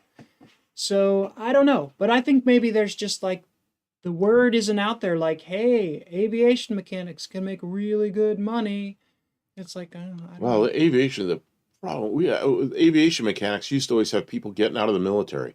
You get out of the military, they're looking for work, and man, they can pick up an aviation job. They can make good money. You know, this guy that's in here that I know, um, the inspector, what's his name, Bruce, retired Inspector Bruce. He got out of the military. He and I were in the Air Force together. He got out of the military and went right into an aviation job working for the airlines, and I think they probably paid him well. And he's probably got a retirement. KJ Kyle says, pay for a plumber lately? Sheesh. Well, yes, it costs a lot of money, but they don't necessarily get paid very well. Historically, plumbers, they cost a lot of money, but the people doing the work don't get paid very well. Considering how difficult the work is, it's dirty, it's hard work, it's lousy conditions, the hours can really be lousy. You always have to go to the work, it's unpredictable. It's feast or famine with that kind of job. Like you're either working your ungodly hours or you're laid off. There's a lot of problems with different kinds of. That's the other thing. Like with the military contracts, when you're working, you make great money, but when the contract's The over, contract's over, you run out of work real quick. you're Yeah. out of work. So But then they there's. call you back. Well, look at me. I'm called back right now. I know, So. but there's upsides and downsides. They're Okay, offering being our $90 per hour for Chicago heavy diesel mechanic. That is phenomenal. I don't know how they're having any difficulty finding people. that's $180,000 a year. Yeah, that's amazing. That's really good money. I don't know. To me, $90 an hour is really good money. And I don't know, maybe some young people it isn't. Now, as a diesel mechanic, you're expected to have what, $100,000 worth of tools? Oh, well, of course. You're supposed to have some investment for that. Major. And you're supposed to know what you're doing. Yeah, Johnny C, more students, more revenue for universities. That's what student loans did to us. student loans drove the price of education way up. Because now the universities, that's their job, get that student loan money. I don't know. That's just my thought. I don't know. I went to military tech school. I and that's where I learned a lot. And then of course I worked in auto shops. So what is this? Tim says, Kim, there's a blonde lady here in town running TV ads. She has a small company for AC heating, plumbing. She has 4 people working for her. My wife knows her. Good. Small business. Retired Inspector Bruce. I was making 125 a year when I retired. I did have an A&P license. Okay, that's what I mean right there. To me, that's not bad money. 100. Oh, here we got an ad coming in right when I want to get on a roll. Mexican Spec says if you're just an employee, you can't complain. Be the owner and collect all the money.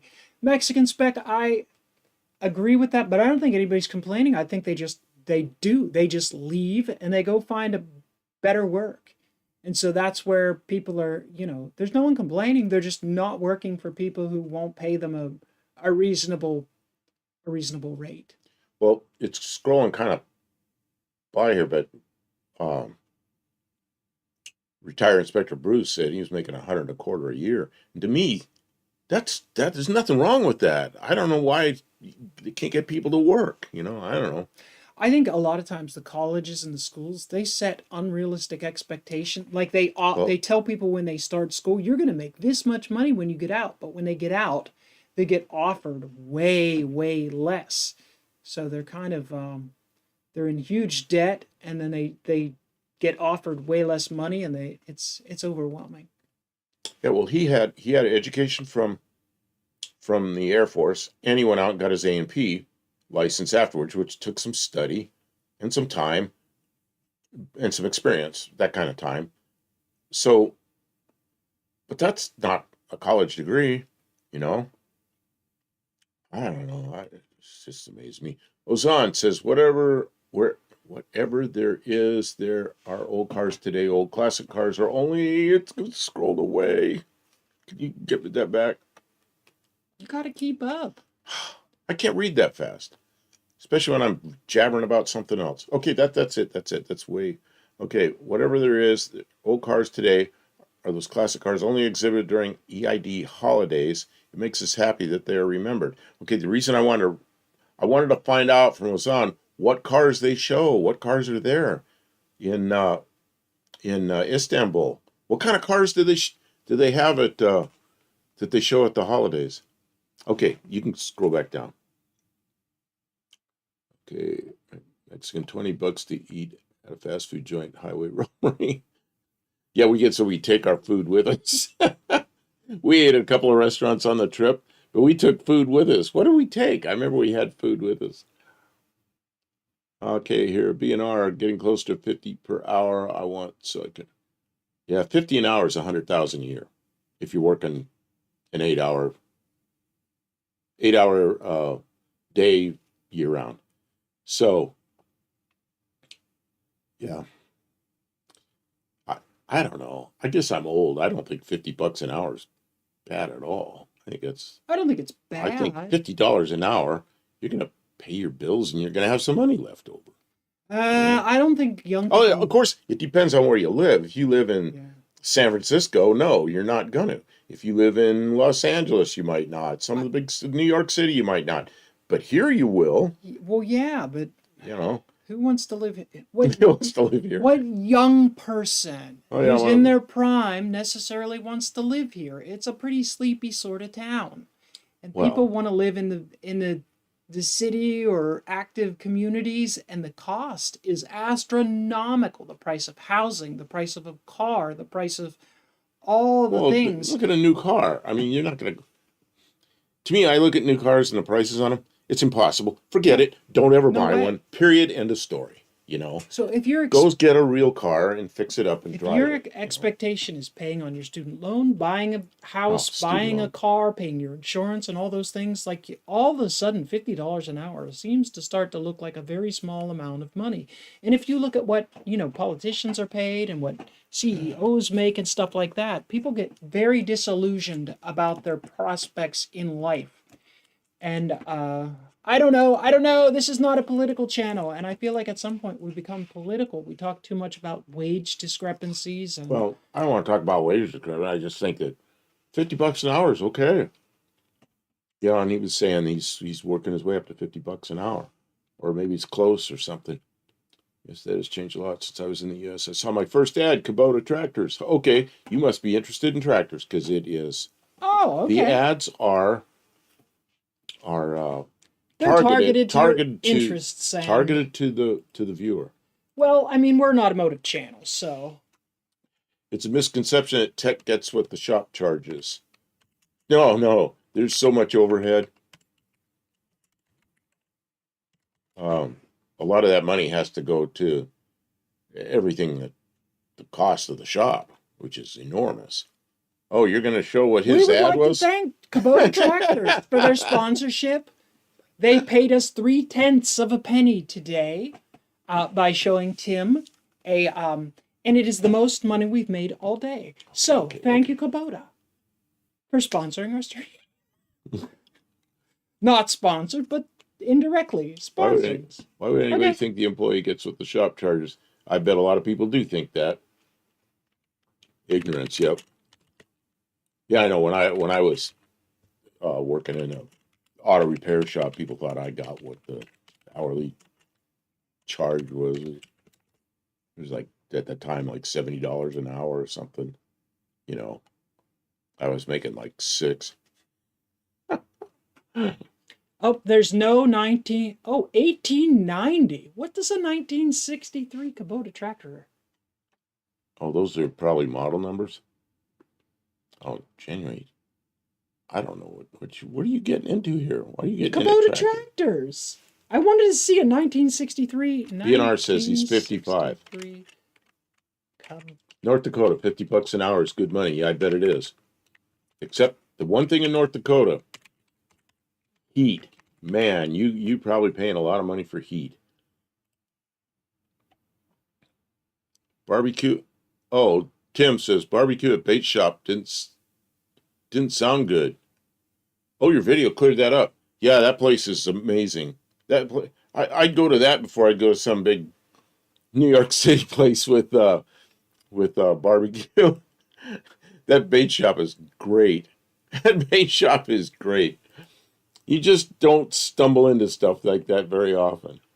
It's a family operation and they care about what they make and they do a good job, you know. And the owner of the place, you didn't see him in there, but he's usually there. The owner of the place he's got some automatic weapons strapped on him. He's standing there cooking. He's packing. It's pretty cool. Oh, whatever your cars cost over there, multiply that by 20 and add 60% tax, and it's what we pay. A lot of cars are over 1,000,000 pesos. Whoa. You don't get anything with past. You don't get anything with past ASC Master Mechanic and L1 Advanced Drivability. Both puts me in top 1%. Yeah, I don't have any of that. No, I was a jet engine mechanic in the Air Force, so I have those, whatever they give 7-level mechanic, and that's how I got the jobs I got, and I didn't need any further certification. Although, right now they'd rather hire people with A&P mechanic, A&P licenses, but then they come in. The first thing that happened with somebody with an A&P is I train them on the airplane, and it's more of a familiarization, but. Yeah, an A&P already knows how to do safety wire and torque wrenches and all the things that an A&P would know how to do. So it's a pretty simple training, although I've trained people that didn't have A&P licenses, and it's more extensive, and they were willing to do that. So, I don't know. Then I have AAS in electronics. Oh, associate degree in electronics, technology, 1990. My past electronics career only real reason I survived. Troubleshoot skills. I have very few. Form schematics in my mind. See, if you can do that, if you can do schematics and stuff like that and understand them like quickly, yeah, that's a big plus. And there's not too many people I know that could do that. I do know some. I got YouTube Premium last week, $9.99 a month. Well worth it. I'm living large. Living large with the YouTube I Premium. Nice. I have YouTube Premium. She does not. And Kim suggests that I get rid of it so I could see what the commercials look like, how they're timed and all that. But Terry Mott says, got an ad from Carfax, which makes sense. We're talking about cars. You might want to know the value and use Carfax. Thank you to Carfax for sponsoring our stream through their advertising. What that shows you is what Terry Mott is probably looking at used cars and new cars, something. That's what he said. Wife is looking for a different vehicle. Okay, so Terry, thank you for enduring commercials. Everyone, the problem if we turn advertising off, it kind of breaks our social contract with YouTube, right? They want to use the time that we're airing our stream. They want us to make money. To make money for them. So if they can at least make money with advertising, they'll share a tiny bit with us, but they let us be here. If we turn advertising off completely, we're kind of invisible to them. And we do want the community to grow. We want to show up in people's search results. So if they're looking for us, they can find us. So turning advertising, I hope it's not too oppressive. We try when we leave advertising on, we take as many breaks out. Like we take out twice as many as we leave in because we don't want people to have to sit through a bunch of commercials. It's crazy. Sometimes we'll do a live and then they don't show you where the breaks are afterwards when it goes back up. So it's almost 24 hours later, then they show where the commercial breaks are. Sometimes there's none. And sometimes they're like every 2 minutes. Well, when it's every 2 minutes, I take a lot of them. I just pop them out of there because it doesn't make any sense. I'll let it go every 20 minutes or something. So anyway. Anyhow, I missed a whole bunch of chat. Anyhow, why I was called to tech at Northside Chicago. Our 38 Racing, he's still a master mechanic forever. Dean, they put micro pauses in every appliance now. Once you figure out that OBD and body control and ESP and DFEs are easy. Okay, I don't. Microprocessors, probably. Oh, that's probably what it is. That makes more sense. I think tech teachers are in demand too. We'll see, and that's the thing. They'd like me to come back out there and just full time be a technician and teach. Man, I'm done with that. I'm enjoying YouTube and not doing that anymore. I don't think I worked for 55 years. I don't think you would do well on the road. Living out of a hotel is not that glamorous of a life. Yeah, I lived out of a hotel with rental cars a lot, or I'd take my car. You did that for a lot of years. You deserve to enjoy your retirement at home. Buddy Carfano sent more stuff.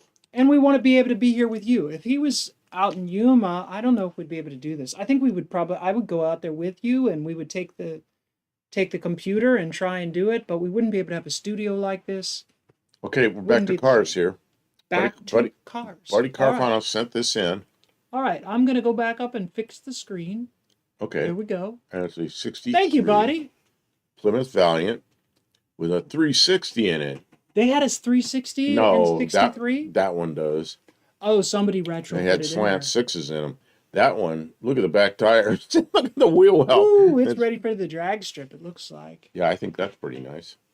And the same body's a Dart. That's the first year for the that kind of A-body. It's second gen A-body. And then here's one. I bet all will like this one.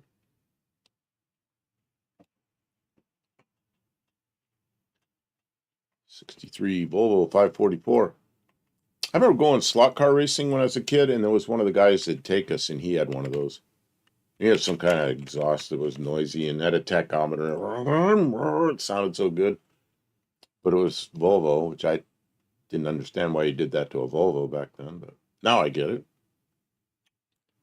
So I had to request directly from Terry Mott for a '63 Olds Starfire. So I brought a couple of those up right away. Ooh, I like those. There you go. Which color do you like best? What do you think? Okay, Dean Stevenson, so you step through the fault codes, you have to be in sync, not just with the microprocessor, but the null point pulses. When disgorging information on approval code reading tablet. Oh, on an approved code reading tablet. Well, if any of you ever watched South Main Auto, guy named Eric Obrachta, he is just a master at. He knows that stuff. He's good with diagnostics, and he has all those equipments for plugging into different computers and figuring out what's wrong. He has several, not just little code. And he is a master of the common sense. He's got it figured out. They're the.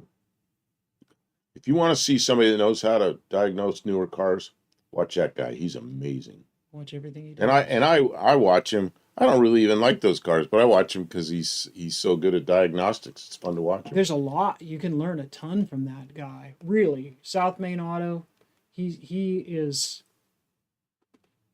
And I think he makes more of his money now from YouTube than he does from fixing cars. Probably does. Because he said his shop rate was like $50 an hour. That's absurd. It was $100. That's absurdly low for a shop rate for a mechanic shop. So he's making his money through YouTube. He's got he's bumping up close to 1 million subscribers. I'll bet you he couldn't make it trying to fix cars without YouTube anymore. KJ Kylie, I disgorge when I drink too much beer. Who has an emoji that describes what disgorge means? Let's see those emojis. I want the disgorge emojis. 38 Racing. Mr. O knows his stuff and communicates well. He does. Isn't he fun to watch? I don't even like these newer cars much, but when I watch him, it's like, it's just fun to watch a guy that knows what he's doing, you know? Yeah, and he gets it done while he's recording it in a way that you can see. BNR Racing. If I was a teacher, here there is no tech in my book. You're either a mechanic or just change oil. Tech is an insult. Oh, well, see. Yeah, they don't want to call anybody a mechanic anymore. Dean Stevenson, I award you 2 points. See, to me, emoji. See, to me, they're all mechanics, but when you're in the business, they're technicians. So that's what I am. Depends on what job they have me on. I'm either a technician or an engineer, depending on what job I'm on. So but I'm never a mechanic. But I feel like I'm a mechanic. Scotty Kilmer is killing it too. I think Scotty Kilmer talks more about he doesn't really do the detailed diagnostic work like South Main Auto, or I haven't seen him do it. Not like South Main does. Scotty. He's doing well with the size of his channel, though. Scotty's clickbait. He's like, I've got to say this before Trump is elected or before Trump takes the oath or something like that. So you click on it, and he talks all about some car, never says a word about politics. Clickbait. It's like he put that up there, so you click on it. I'm thinking, what the heck does a guy that works on cars have to do with? Depends on when somebody takes an oath. Yeah, it's just pure clickbait. The guy is a master at it. Lester LeSabre mentions Ivan at Pine Hill Auto Diagnostics, and I have watched some of his videos, and he is great at troubleshooting. And he and Eric Obrachta are friends. They are. They're both good at what they do, but I don't see him as much. Does he do as much videos? I've seen him a few times, but I just like watching Eric so much on South Main Auto. Eric puts out a ton of stuff, but yes. Eric's really good. Scotty lives just up the way from us. He lives up by the airport here in Clarksville. What is this tech? You get $15 an hour. I don't do tech work for $15 an hour. Mechanic, you prevailed. Huh. Yeah, $15 an hour isn't that the minimum wage now? That's what's really sad is people that had. I know a guy that was doing a lot of work at radio stuff on up on towers at night, fixing repeaters and stuff, and that's kind of the range he was at. And then the minimum wage came up and met what he was making. He goes, "What am I doing? I got to have my own truck. I got to have all these tools. I got to be a technician that knows what he's doing with all these repeaters and radios and everything. And now I'm making minimum wage because they brought the minimum wage up to what I'm making." Hated it, I'm dying before. What is this? Dean Stevenson. I'm dying before my next YouTube clip. What? Well, no dying. No dying. No no, dying. thank you. Not in our stream, please. Don't die. Okay, can you bring up this car because We also mentioned Mr. Subaru and Flat Rate Master are great places to learn. Aunt D, welcome to the stream if I didn't say so earlier. And I want to say, like, it's amazing the opportunities that we have to, if you want to learn how to work on cars, there has never been a better time to be able to educate yourself for free? For free. You could learn how to work on pretty much anything. You could take the deep dive down a rabbit hole and learn how to work on a specific thing. I know what Dean's saying. I'm dying before my next YouTube clip. That's Scotty Kilmer's. Oh yeah, Scotty Kilmer. It's just Scotty Kilmer. If you don't click on this video, I'll be dead. You know, rev up your engines. Yeah, that little beginning thing he has. Scotty and his roll up your windows. That's what Tony roll started. up your windows. Tony started doing instead of rev up your engines. Tony was saying, you know what? We left out Tony when we were talking about teaching you about stuff. Tony's been talking about that de-evolution. That's what he's been on about the last couple of videos. There's a lot to be learned from him there. And he made good sense about how a street car needs to have a certain amount of percentage of vapor in the intake, and a race car needs a certain amount of atomized fuel. And there's a difference between vapor and a difference between and the amount of heat that you have in the intake manifold is going to dictate whether a car is going to operate properly. And it's good information. Most people would not even know that. And I think Tony's going down a rabbit hole. It's kind of interesting. I'm following it. And D, mechanic versus tech. I've been called both. Don't mind being called either. You know what? I've worked for years with no title at all. But you know what? Make sure the pay is high enough, and make sure the paychecks don't bounce. And I'm fine. It doesn't matter. But okay, Kim, I've had that up there for a while. Can you? Well, tell me. I did, but you were. I gotta get you a mouse too. You were going on with something. What have you had up? This is one that Bud Carfano put up, and it's a '63 Lincoln. That's a Lincoln, all right. Oh, it's got suicide door in the back. Suicide doors. Can you imagine a 4-door convertible with suicide? There was like a post that went up between those two doors, just like a stub. And then he sent this one in too. Is mechanic versus tech, is that like pronouns? No, that's titles. Official titles. It's completely different. Never mind. Okay. Which car is this? Is this a Jag? That's an XKE. That's a '63 Jag. Man, it was one of those, and it was dark green, and I knew a guy that had it, and it was in a shop, and it was sitting there. It was done, ready to drive. It was it needed some. The interior wasn't perfect, but this was in the '70s. And he wanted $900 for it, and I thought it was too much, and I didn't buy it. What an idiot I was! I snapped that up for $900. $900 was a lot of money then, but it wasn't that, not that much. KJ Kiley, that's a Pittsburgh thing. Jag off. Don't be a jag off. What's this? Jag off. That's a thing you call. I never heard that. Don't be you being a jag off. Pittsburgh people have your own language. We just have a couple of there's regional words. There's one of those small Buicks that I like. Buick Skylark, 1963. Oh, that is kind of tiny. Oh, they're small and they sit low, and it just feels good when you're driving them. Where's that grill you can see on the front? Yeah, I kind of like those cars. Being our mechanic means you're world class. Remember when you couldn't give those XKEs away? Man, I think I told this story. I was going to buy it was like an '02 or an '03. This is like 10, 12 years ago. Now I'm not going to remember the name of the car. I tried to tell a story, and I butchered it up before I even got started. What's the car that's like a Jaguar, but it's not a Jaguar? That's embarrassing. Aston Martin. There was an Aston Martin. It was a good deal. It was like an '02 or an '03. It was beautiful. It was when I was looking at the Corvettes. So I thought, I can afford that. And So then I called up my insurance, and they wanted 10 times what I was paying for my Corvette insurance. It's like, what? It's a good thing you checked before you bought that car. That was a deal breaker right there. Well, there's two things wrong with that car. One is the insurance, of course. The other one is I want to drive it back and forth from Arizona to here to Tennessee.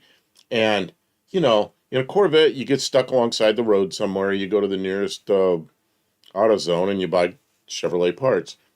If you're in an Aston Martin, you're stuck.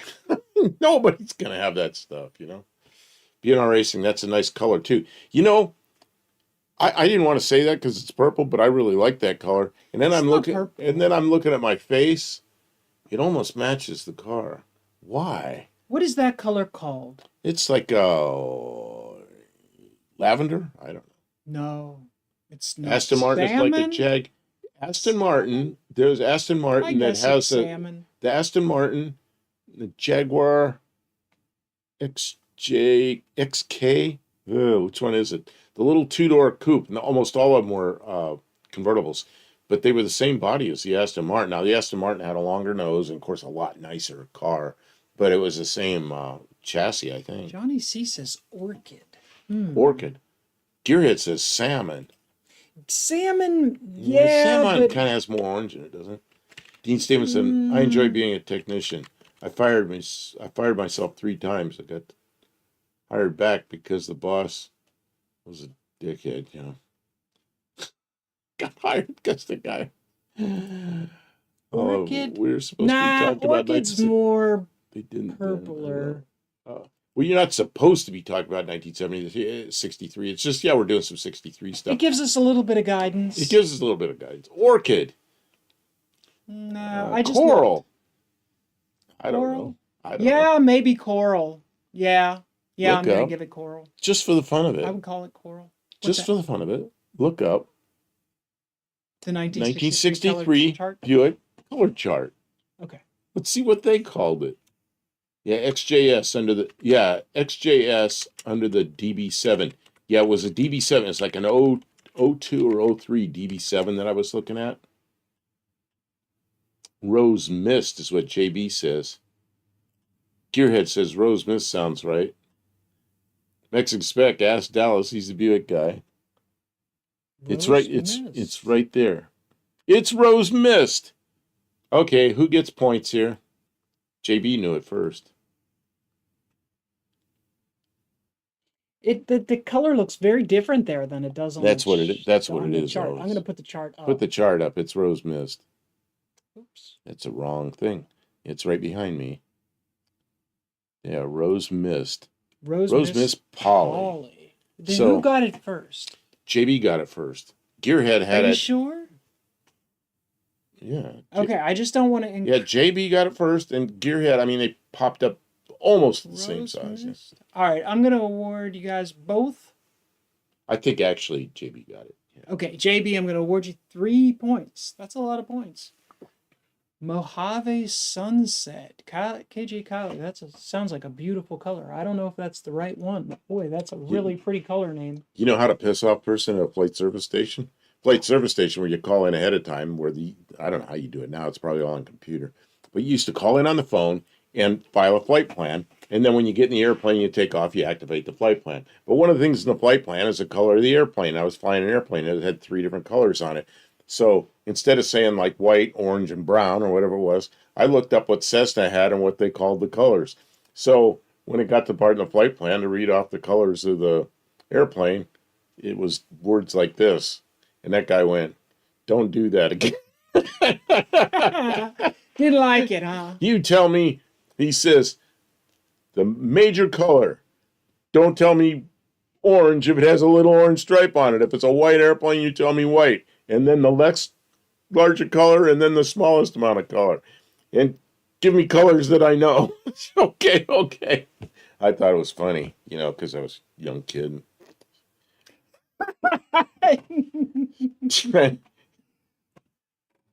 Where's my magazine? Don't hit me for that. I got scolded for that one, like in the 1970s. Is everybody having a good time? We That's are a at dirty 2 Yankee trick. hours. We're at 2 hours. We are 2 2 hours. hours. We're having a great time. The time just flies by. Where you going, Kim? I am going to refill my beverage. Gonna refill. I'll refill my. Well, Would you like a splash my beverage does not need to be of refilled. something interesting in your No, beverage? no, I don't. Kim bought me some alcohol last night because I don't drink much, and it's spiced rum, and I put a tiny bit in a drink, and it spiced the drink up a little bit, but it's sitting there. I'm not gonna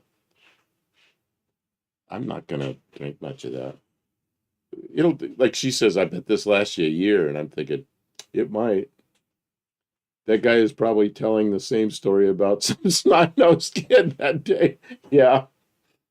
Oh yeah. I look back on that. I thought, what an idiot I was to do that because yeah, ads coming in. We got ads.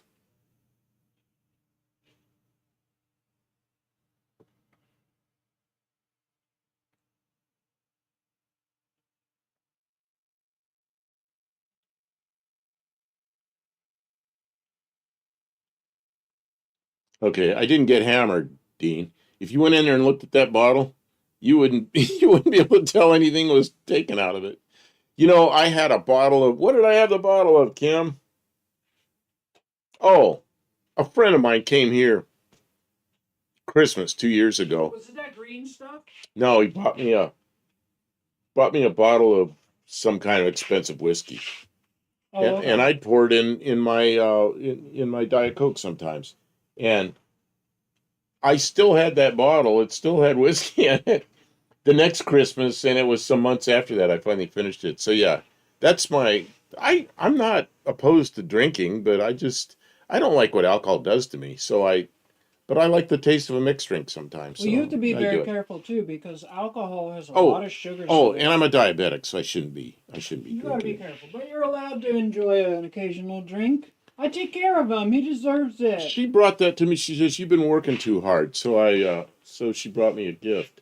I was surprised she brought me alcohol. Yeah, because I don't drink at all.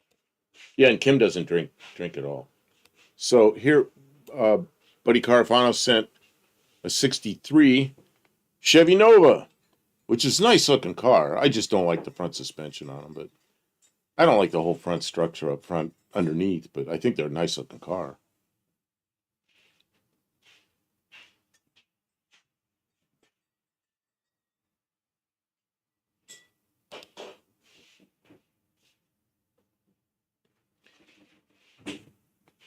'38 Racing. I still have a bottle of No Name National 2023 beer unopened. I didn't even know there was any. Wow. I've got a bottle of beer in my refrigerator unopened, and it's from. Well, it has the name of a drone on it. No, it has the name of the payload in the drone. Completely not supposed to be out in the open, but it's in my refrigerator, and somebody made the beer and bottled it with somebody that's working on the program gave everybody a couple bottles of it. I drank one of them, and it made me sick. I mean, I spent the next 3 days in the bathroom. So I didn't drink. The other one I kept because it's kind of funny. It's got a label on it, and it's from a program I worked on.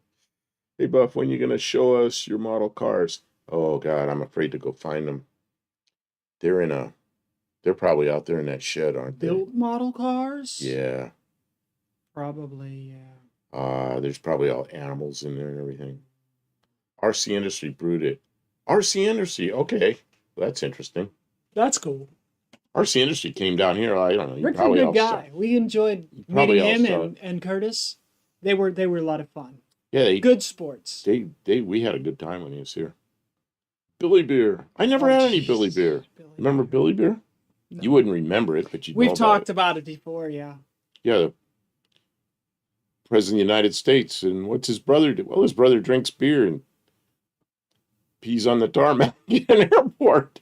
Oh my God. You can't make this stuff up, Yeah, Jimmy Carter lived till he was 100.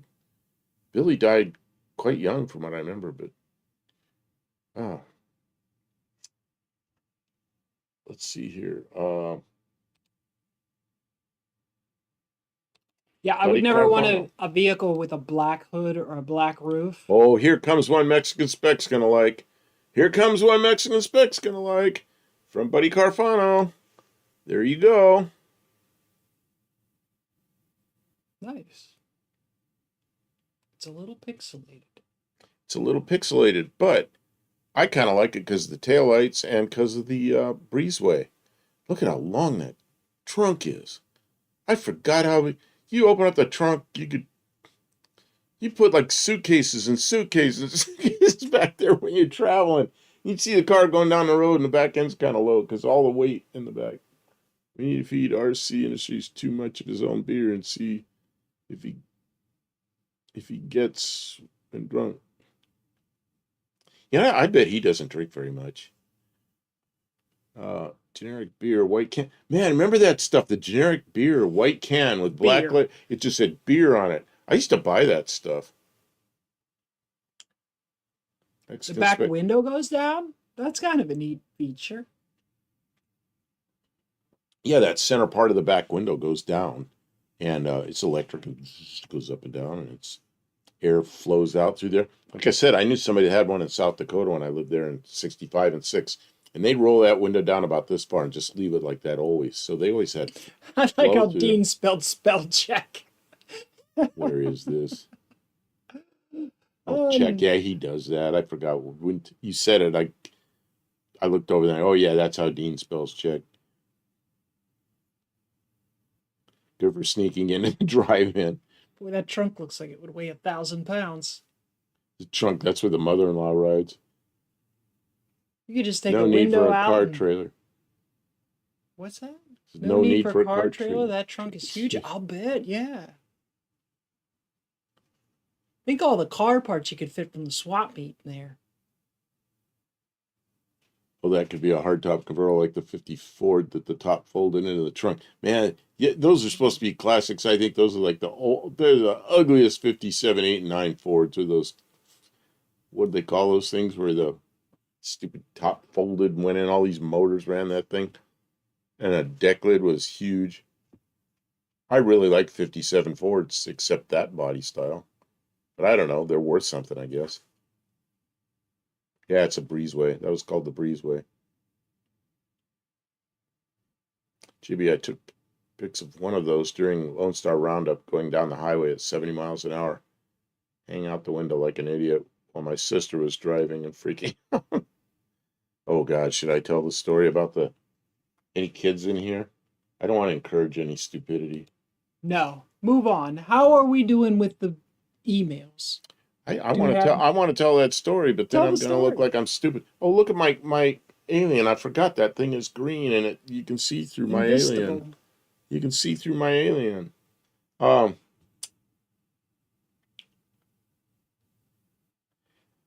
time there were a bunch of us, and we all had 57 Ford two-door wagons. And, the tailgate folds down and the back window folds up, and it locks in the up position. So you could stand on the tailgate and grab a hold of that window, and you'd be standing back there. And one time I went back there and I was riding back there going down the highway with the wind blowing in my face. And another guy pulled up next to me. We kind of planned this out ahead, pulled up next to us, and we got up there, and the guy that was on this side reached out so he could touch his hand to the car next door. Next door, yeah, like you're supposed to be next door on a highway. And then I just swung over to the other car and got in.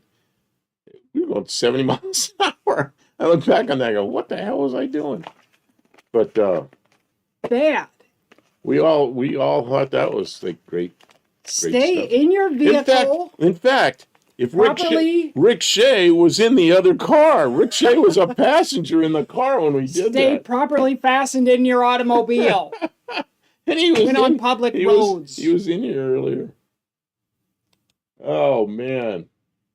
Oh yeah, we did that. I was like, this is not automotive advice. 17 or 18 years old when I did that. That was dumb. Okay, wait a minute. What's this? Buddy Carfano sent this. What is that? That's a 63 Toyota. Really? Man, they made those things for a long time. I remember those things. Mike Enns here. Hello. Buff Swingers Welcome to Party. the stream. Rick O'Shea. Yeah, his is not O'Shea. It's Shey, not Shea. Although I used to work with a guy whose name was Shea, but he was not Rick. Oh, man. Oh, what was that? Oh, I know what that guy's name was.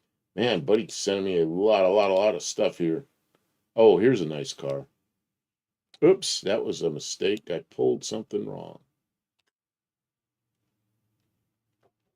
Yeah, that's a nice looking Toyota. My Wow. mouse is stuck on something. They've There. got it cleaned up real nice. 63 T-Bird. See, I like the 63 because it had that line that made that little dip on the door with those three things. I always thought that looked good because I thought that style of Thunderbird was just too plain. And yeah, I kind of like those things. And the 61 and 2 didn't have those on the side, and they were the same body style. But I look at that, that's a nice looking car. It's like, but they're big, heavy monsters. You drive, and they look like a sports car.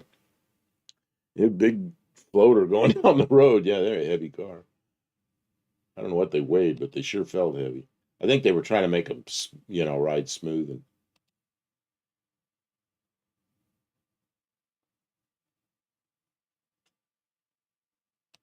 Yeah, Mike, tonight we're doing cars and trucks and automotive stuff from the year 1963. Of course, that's in general, but that's sort of our focus for the evening. And you know how that works. You've been here before. So that's why you're seeing 1960. Although we've been all over the place tonight. I think as much as we've ever been, we've been squirreling. I always got a headache coming on. Oh. Right, if I'm not back in a few. Okay, well. It's been a long stream, Olive. If that's all you can do, thank you for being here. No one is required to be here the whole evening. Thanks for stopping in, though. I think he means in 1980. Boat anchor. But he says 1080, so he's much older than we thought he was. 1980, hopefully. How do you keep him from blowing out when you, I guess, pass joints back and forth between cars going. Don't do drugs, kids. I was never into that. I was just never into that. That's just the adventure. A lot of my friends, foolish. A lot of my friends were. Just what you need is a highway patrol pull up behind you while you're doing crap like that. Well, and back then, I mean, just my luck. When I was young, it was a felony, and then it became a misdemeanor. And super criminal offense. Now it's just like, whatever. They have bigger fish to fry now. They're trying to deport bad people. Okay, so you have to feed the mouse to get it to comply. Well, what happened was there's like a little ridge in the table, and as moving the mouse been like moving forward and forward, and I got up there and I'm trying to move it this way, and it bumps into this little mound, and it's like, okay, I got to make it move. We have corded mice because the battery powered ones are always going to fail right when you're trying to do something. Do you know why you have a corded mouse? Kim says it's because the battery ones fail. Yeah, they do. But you know why I have a corded mouse? So when I drop the mouse, I can grab it by its tail and retrieve it. And the ones that don't have a cord, cordless. The only thing we got here is with batteries is the remote controls, and they stink. This one was giving me grief tonight. It wouldn't turn on. I'm probably gonna need new batteries. So why do we've circled around. We're back to the beginning pictures. Oh, I don't know, because I pulled the other ones down. It's a logistics problem. I always have corded mouse. Yeah. Okay, so that was just 63. Let me see what else I have. Who else has sent us? Well, I finally got through those. Buddy Carfano has sent us probably more pictures than anybody ever. Let's see what else I have here. What were some of the best pictures sent in today? Johnny C., you do not lose points for leaving early. It is not a contest. You can be here the longest. No, you just don't gain any while you're gone. Can't get points if you're not here. What's this one? This is one that was kind of a nice one, so I put it back up. Okay. Although there is an opportunity, if you are on a device that does not easily allow you, like our friend John Hart, who is often here on his Roku TV device, and the only way he can type is with his little thing. If you are on a device like that, but you are viewing in spite of the fact that you cannot comment. I am awarding you 2 points for being here in spirit and sticking around for more than 2 hours with our crazy stream. Thank you, everyone who is here tonight. We really enjoy your conversation. I'm sorry I don't read every comment, but I'm trying. Boat Anchor says he'll be 61 in March. That means you're 60. You're 10 years younger than me. You're a youngster. Yeah, good. When I was 60, I thought I was an old man. BNR says 61 through 64 Lincolns are unibody construction. They are. That's an early start for the unibody. They are, and and it says 61 through 64 Lincolns and the Thunderbirds. They were very similar structure, but they were different. But they did have a lot in common. Dean Stevenson, here, you need to chill out. Eat all those gummies, dude, or you'll get sighted. Tim says, I have a bunch of rechargeable batteries for my mouse and little flashlights. You know, I finally started buying rechargeable AA's because we use them in the flashlights around here. And I got tired of buying them, so I got rechargeable ones. And man, is that nice. I don't buy those batteries anymore. Tim says, I have to make enough points to buy an airline ticket to bring you your radishes. Excuse me, I got a cough drop. To bring you your radishes. 38 Racing, I watch on Roku. Message on the phone. Oh, that's pretty cool. I'd never even seen Roku till we stayed. Remember that hotel we stayed in Texas? Yeah. At Roku. And yeah, we watched how stuff is made for like 8 hours. Oh man, straight. that show, how stuff is made. Yeah, I was just binge watching it. If we were in the hotel, that was running. I ran it all night. There was a chair that was kind of like a lounge chair, just kind of half asleep and watching with one eye open. How it's made. I just love that show. Except there were commercials, but not a lot. On Roku, there weren't a lot of commercials. I used to make his kids, maybe throw out the weed on the side of the road when I was a cop. If they were not impaired, though, never arrested them. I'd follow them home to make sure they got home. Mike, I didn't know you were a cop.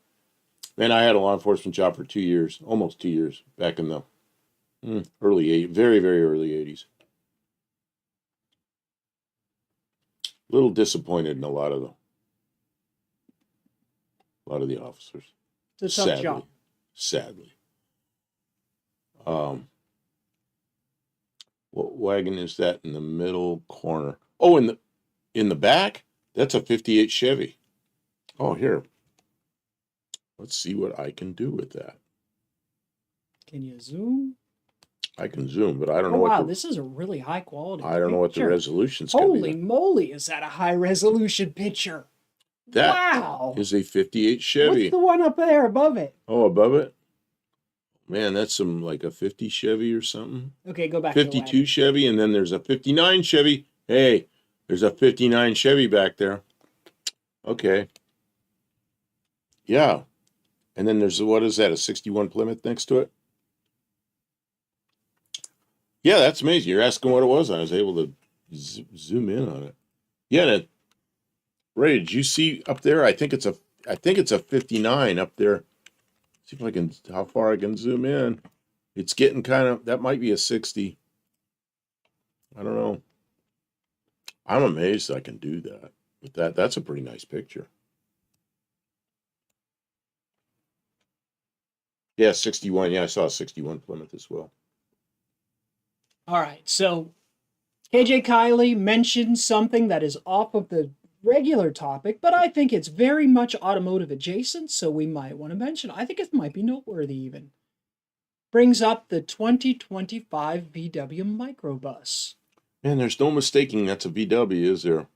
No, I think it's good that it's not mistaken. It's electric. It's electric. There was a guy that did a YouTube video, tried to drive one across some, I don't know, it was like a trip. I don't remember how far the trip was. It was like 500 miles or something. Oh, okay. He went across the Northeast up to like Chicago from somewhere in Ohio or something. All right. Miserable trip. Didn't like it. Trouble at every recharge station. Trouble trying, just just had trouble What kind of trouble? trying to get batteries charged. Uh, And then the chargers would slow down, or the chargers didn't work, or it just, it's a problem. the whole trip was, it was like a 500 or 600 mile trip, and it was days of struggling with battery chargers. Look, I'm not in the market for an electric vehicle, I but think it's a cool looking car. I can't understand why they can't figure out how to get decent charging stations going. I understand it costs a certain amount of money, and They don't want us driving around. They don't want us driving around. I think that's the whole deal with electric cars. They can shut the power off in a second. What a fail. What a miserable fail. Oh, can you imagine the money they put in designing and all the work that went into that? And he said it was a nice car to drive. It looks cool. But the charging, the trying to get it charged on the trip, he had all these locations with chargers where you get there and they'd be out of order, and then he'd be running down to like 19 miles, 18 miles, 17 miles trying to make it the next charger and barely get there. And then that one's slow and won't charge the batteries up, and then he's got to find another one. You're on a trip and you're doing this nonsense, Yeah, no reverse lights on the wagon.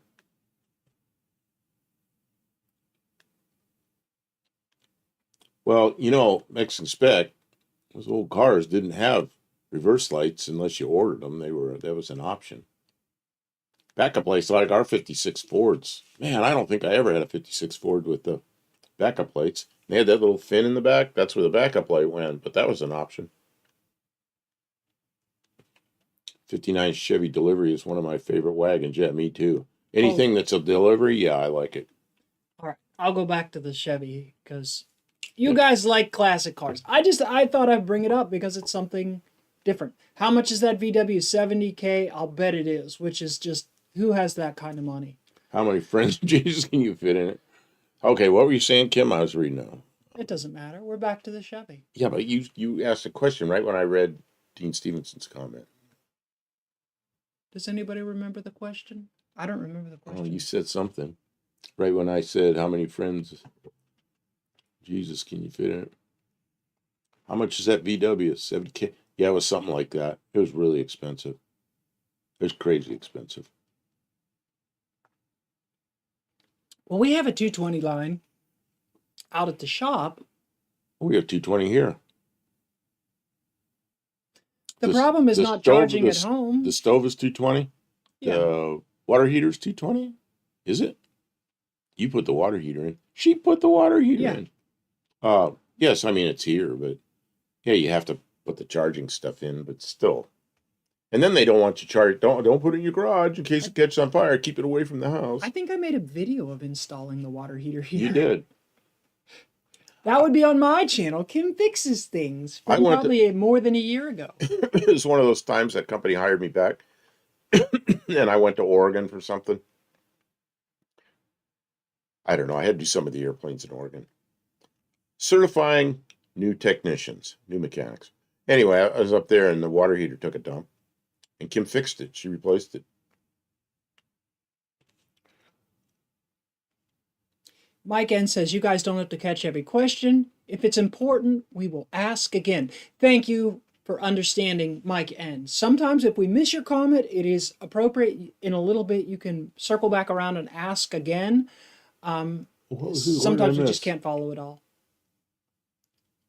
Oh, you guys don't have to, yeah. Skynet charging portals. Yeah, why isn't there wireless electricity? Yeah, wireless electricity. Cars? Well, a guy that comes in here sometimes, a friend of mine named Gary, and Gary works for a company that they make robotics. But one of the things they made is a forklift. They have these fork trucks that work inside a building. And one of the problems with what they do is they're warehouses. In a warehouse, you used to have people driving these forklifts all around. Well, what they did was they got electric ones that are robotic, and so the person doing the receiving and the shipping sits there and types in orders and this kind of stuff, and the computer knows where the materials are, and they go get the item off the shelf, and it bring the robotic forklift, takes it to either to ship or receive, whichever it is. But one of the problems is those things, they got more of them sitting there on battery chargers than they do running. So the company he works for made it so it runs over a thing and charges up this giant capacitor. And then it goes for a while. And then every time it runs over that thing, it charges the capacitor up. But the thing that they make is the thing that discharges the capacitor slowly. So instead of a battery, it has a massive capacitor. And that way, they don't waste time with these fork trucks charging. They charge right while they're running. It's pretty cool stuff. And it's kind of funny because a friend of mine was telling me, another guy I worked with, so he used to work for Frito-Lay, and he was telling me about it. I told Gary about it. He goes, Frito-Lay is one of our biggest customers. I go, okay, that's your stuff. So anyway, kind of interesting. So they can charge up those fork trucks quickly. Of course, they don't have, the range isn't like you're driving to Chicago or something. It's like you're driving around in the warehouse. Tim says, I couldn't imagine a electric big rig. Those must take forever to charge. You would think that the people that were operating a fleet of electric over-the-road big rigs, they would have to have charging stations, and you would think it would be like in a commercial industrial area, and then they would have like 480 electricity. So they would have big things, and they would have them set up so that the batteries were divided so they could charge multiple parts of the batteries. The thing that they really missed on electric cars is when I was a kid and they talked about electric cars, I always thought you'd have a car with electric motors, and then you'd have like in the trunk, you'd open the trunk and you'd have like a battery, and you take the battery out, and you put it on charge and you put your charged battery in there. But the problem is you need so much power to run a car that weighs, what, 5,000-6,000 pounds, that the battery is bigger than the rest of the car. It's the biggest part of the car, is you're buying a battery with wheels and motors. But the car is the afterthought. The whole thing has to be designed around the battery. And I think, that screws the whole thing up. The really great thing about a battery-powered vehicle is that you would be able to, just like the great thing about the gasoline-powered vehicle is that the fuel is just in a tank and you just refill the tank.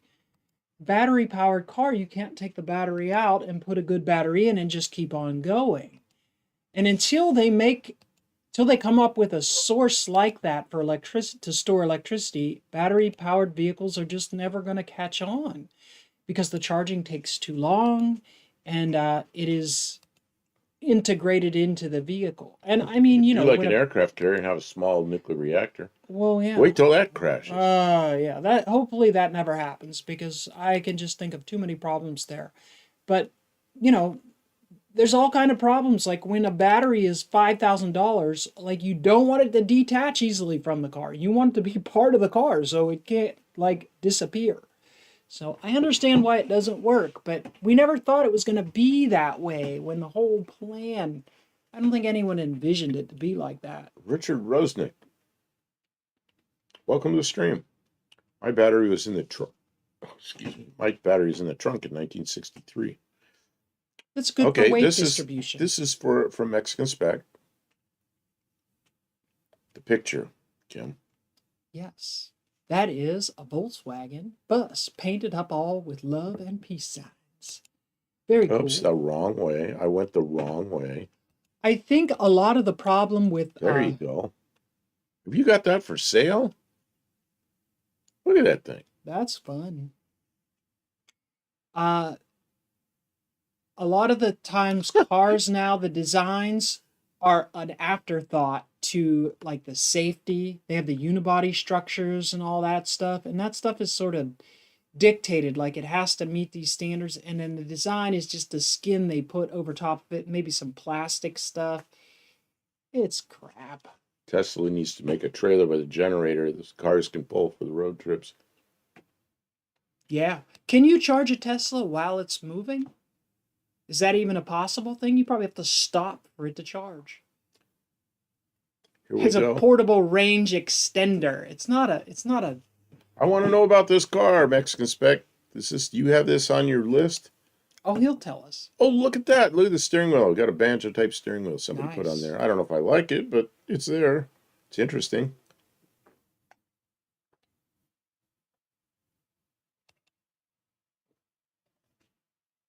I remember when I was a Wow. kid, people had these buses.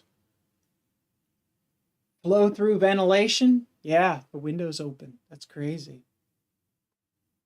Clears the air. Yeah. Well, those are those vans. I remember riding in Hippie Volkswagen buses when I was vans. a kid. I remember riding in them because neighbors had them.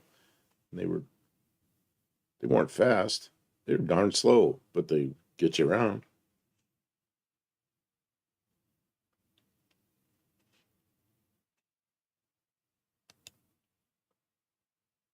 Terry Mott. It's got enough doodads. Yeah, it's got enough doodads. It's fancy. A hybrid car is more practical. Yes. Yes. Where the motor is smaller than you would need to run the vehicle all on its own, but plenty to maintain the car if you just want to put gasoline in it. What's the Ford called? That's maybe 5 years ago. The Ford hybrid. It was man, I don't remember what that car was called. I got to Arizona, I don't know, and I went rented a car, and it's one of those things. I go, what else you got? Because I didn't want it. And the guy says, that's it. It's the only choice you got. I said, okay. Fusion? No, oh, they did have Fusions. I kind of wished it had been a Fusion. It was like a oh, I can't. C-Max? C-Max. It was a C-Max. Was it? Okay. I didn't think It was that's a what it Ford would be. C-Max. They are $15,000 used. Okay, so it was a new one. I got a new C-Max. It was black, and I got in it at Phoenix, and I had to drive it down to Yuma. So I'd never driven one. I got in there and I put the key in, and it doesn't do it. It doesn't do anything. It just sits there, and everything lights up. And I'm sitting there thinking, what's wrong with this thing? It doesn't start, and then there's a panel there, a screen, and it says, your car is ready to drive. I'm like, oh. So I step on the gas. No noise, engine's not running, it just starts driving. And I'm driving through the place to check out, you got to hand some paperwork to somebody to get out of the parking lot at the car rental place. And I start going down the road, little access road there to the airport. I'm going about 25 miles an hour. And all of a sudden, it starts up. That was like the weirdest thing to me. The car started after I left, like, okay. But I got used to it. And it got 38 miles a gallon in town, on the road. It didn't matter what I did, 38 miles a gallon, which wasn't that good. I mean, my Mazda did that. Not in town, my Mazda wouldn't do that, but on the road it would. So it was kind of interesting. Then a couple of years ago, it's when the water heater incident, I'd flown up there to Oregon, and I got a rental, and it was a brand new current, whatever it was, Toyota, what do they call that hybrid that everybody has? See, I can't pull names up anymore, and that should just like come to me. I'll find it. Toyota. You check out the comments. You know what the Toyota hybrid core Prius. Prius. Oh, Why couldn't I think of Prius? So it was a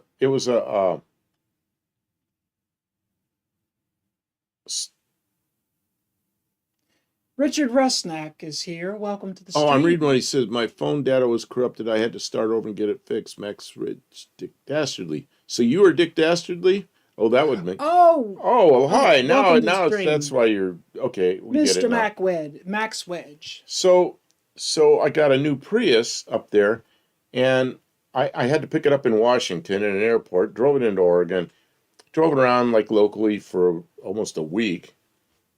No, it was 2 weeks. Okay. Then I drove it back to the airport, and I went to put gas in it, and it took like 3 gallons. It's like, you got to be kidding me. That's it. Oh. Because you got to fill it up with gas before you turn it in, So I was impressed with that. It was weird. The instruments over here in the center, which is weird. The instrument panel was huge, nothing on it, and it was white. It was bright, and the sun had shine on it, and it was too bright. I didn't like that. The shifter was this weird little knob that I didn't get it at first, but once I learned how to operate it, it was fine. So it was an interesting experience. Sure didn't use much fuel, and so I was actually pleasantly surprised with it. And I guess if anybody knows how to make those kind of cars, it'd be Toyota. They've been doing it long enough.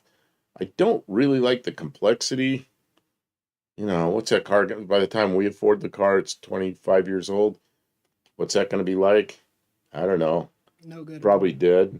I don't know. But as a new car, it was okay to drive. I didn't have any problems with that. And of course, you don't run out of electricity because the engine's running.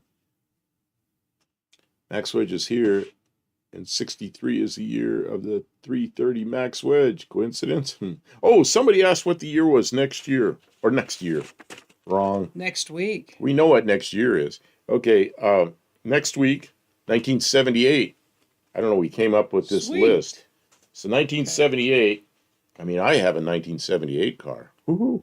We can look at your car. That'll be good. You better take some good photographs of it this week so we can show pictures of it. So, yeah, so, and Mexican Spec never really said much about this. I haven't seen him say anything. I think maybe he You think he bailed? Perhaps. Because he sent me this right before I put it up pretty quickly.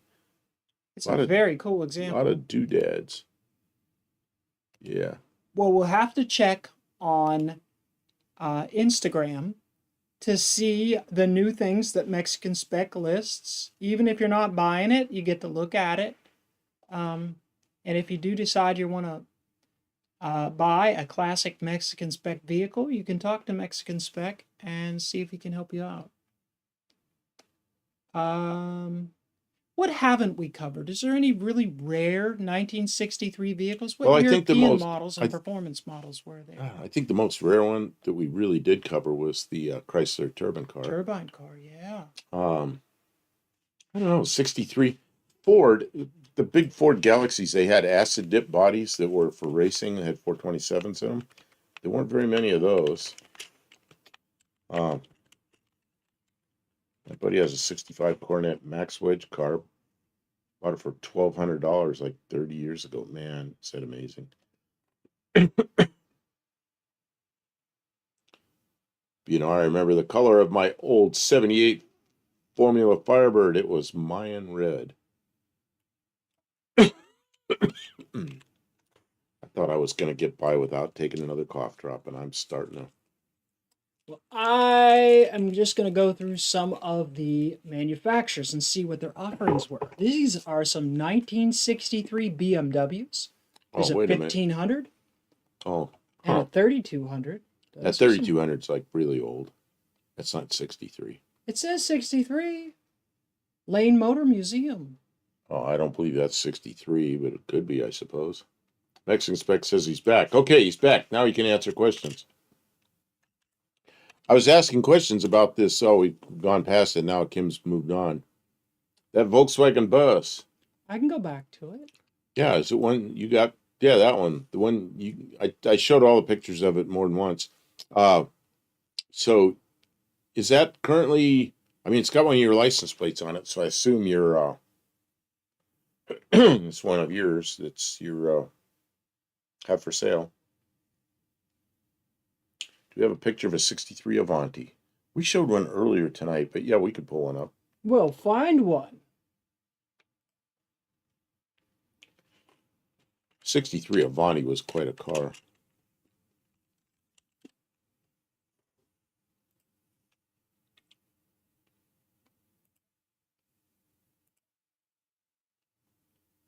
Yeah, look at that red one.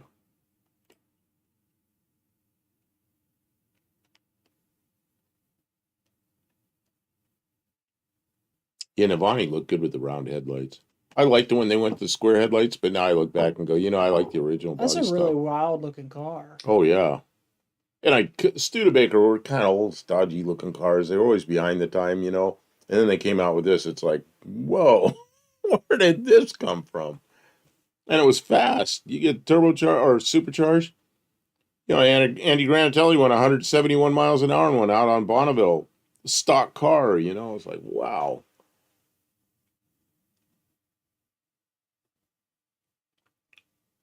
Oh, that Mexican spec, that Volkswagen's been sold. Wow. Okay. Well, it was interesting to look at it anyway. Back to that 58 Chevy. Okay. I want to go back to the BMWs. Okay, go back to BMWs. Here's the BMWs from 1963. They're kind of neat. Anybody like BMWs? What about British cars like the MGB or the Did they have a 63 MGB? Yeah, well, they had the MGA that was prior to that. Oh, There's the really? MGA. See, 63 MGA. Maybe that's the year they made the break from the A to the B. I'm leaning the wrong way. Yeah, 1963 MGA. So I guess that's when they changed over. The MGA was, I remember those things being around when I was a kid, a lot of them. It's got that wild little grill up front. That's really different. I've never seen one of those in the wild. Really? Never. I have friends that have. See, this one's look different. See, it's Yeah, like it's got the a B. wide grill. That's the MGB. I see. The MGA is much more, probably lower drag coefficient too. What was Mercedes doing in 1963? Yeah, look up 19. Oh yeah, and then Mike N says the Morgan Roadster also. Yeah, Mercedes had these things. Talk about those for a minute. See the one behind your head No. because you're not looking. That one. Oh, when I was those a kid, things. there was somebody up the way Yeah, that had some those of things those. were around. Gearhead says, "Well, guys, I'm out. Gonna go smoke my last cigarette and get ready for bed." Well, thanks for being here, Gearhead. Thank you for all your input and comments. We appreciate having you. And we're going to go a little while longer. We're having a good time. Maybe a little while longer. Dr. Go, those Studebakers do not have traditional grills because they figured out how to scoop air up from below and sweep it through the radiator so front ends are smooth and sleek. Yeah, I think that was a pretty nice looking car. And I like this 300 SL Roadster from '63. That was a pretty slick looking thing. I think that's on par with the Avanti, isn't it? As far as being fancy. I was thinking Jamie Farr. The Morgan looks like an older car, doesn't it? Yeah, Morgans look. I think they still make them. They look like that. I don't know. That says Fraser. Fraser Morgan? Was that like a I don't know. interesting, something different? I would not have thought to look for that as a car at all. It would be cool. It would be cool. They're very classic roadstery looking. Super cool. Well, let's go down under for a minute. Let's look up 1963. Just put New Zealand cars, New Zealand. See what was running around on the streets of New Zealand, 1963.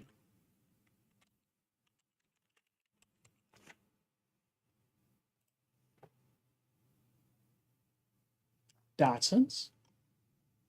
Wow, they got the Datsuns before we did. Vauxhall Victor. I remember that name. Holden EH.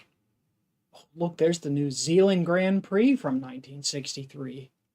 What is that down there? 63 Ford Zephyr Mark III Saloon. Nice. Well, that's sort of interesting looking.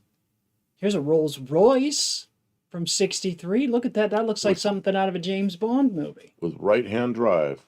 I guess most of them were. '63 Impala. Oh, there we go. As we called them, Renault. They were Renault. Dauphine. Oh, I saw one of these on Marketplace. They had a little four-cylinder engine in the back, liquid-cooled.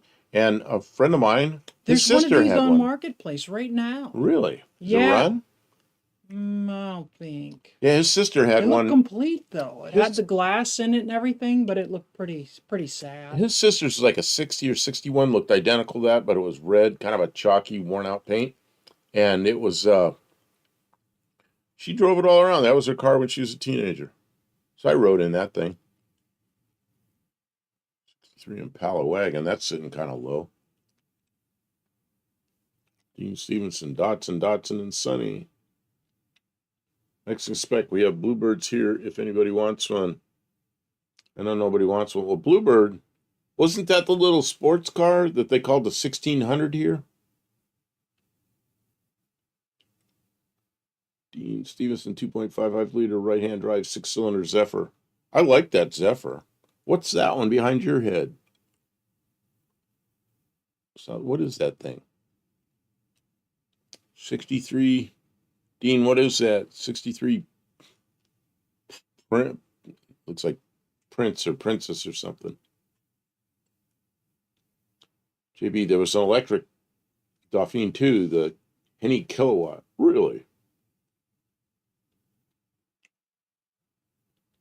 No, Buff, the Bluebird was a sedan. Well, yeah, they had a different name on it up here, right? What was the one that was the 1600 sports car? There was a name like that on that. Lady Bird or some kind of bird. I forget what it was. What was the Subaru that had the 2-cylinder 2-stroke in the back? That was a Subaru 360, and that was 1970. I remember those things real well. They see in the U.S., the car had to weigh 1,000 pounds to need all the safety equipment, and that thing weighed 997 pounds. So it had no safety equipment in it. And what a death trap that was. Okay. Oh, look at that. Look at that frame. Okay. That's the Dean 1963 says, Swiss cheese Pontiac. I guess they're super rare and invaluable. Dean said Crazy. that was a Prince Skyline. Interesting. See, we're learning stuff. Australian 63 Holden looks like a Rambler. Grease Belly Garage. Good evening. Oh, welcome to the stream, Grease Belly Oh, Garage. there's Thanks one. for coming in. Checker. That looks like a checker, doesn't it? That's the Prince, whatever it was he said, Prince Skyline. Oh, it does resemble a checker. I'm gonna say, but it's probably a lot smaller. You could look up a checker too, because they did have those in 63. They did? Oh, 1961 Vauxhall Cresta. Dean Stevenson 360 candid camera car. I didn't know about that. Oh, yeah, there's the checker. Yep. Oh, it looks a lot like the checker. Oh, yeah. Checker was a big beefy thing. Well, you've seen there's that guy here locally that has a checker wagon. He brings it to all the local car shows. Well, we saw him at a local car show twice. Yeah, but I see that car around. Saab Sonnet. Yeah, Saab. See if there's Saab Sonnet from 1963. Okay. Yeah, Dean Stevenson says 63 Prince Skyline downsized checker.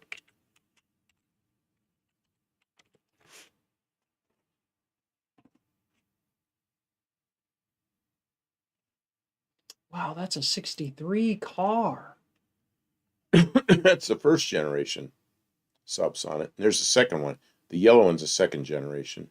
The one that's just above my head, that's a first gen. Sonnet 2, Sonnet 3. Oh, is there one? I don't know. The 63 looks like it's a Sonnet 3. Saab Sonnet history, 1955 through 57. I didn't even know about that. Okay, I was missing something here. Grease Belly Garage says, I know very little about Australian cars. Yeah, excuse me. I could feel that coming. I couldn't do anything about it.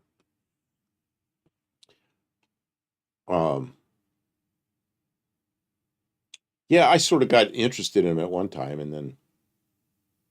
Oh, here's a Saab Monte But I've never had my hands on one. Never driven one. The only Australian car I ever driven was probably the late model GTO, late model, like 20 years ago now, which was a, what was that, Holden Monaro?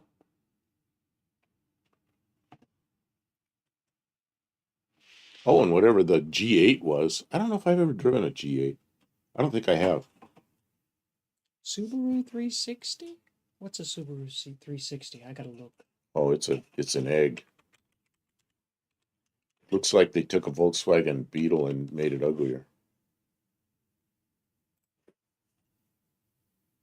Oh, goodness.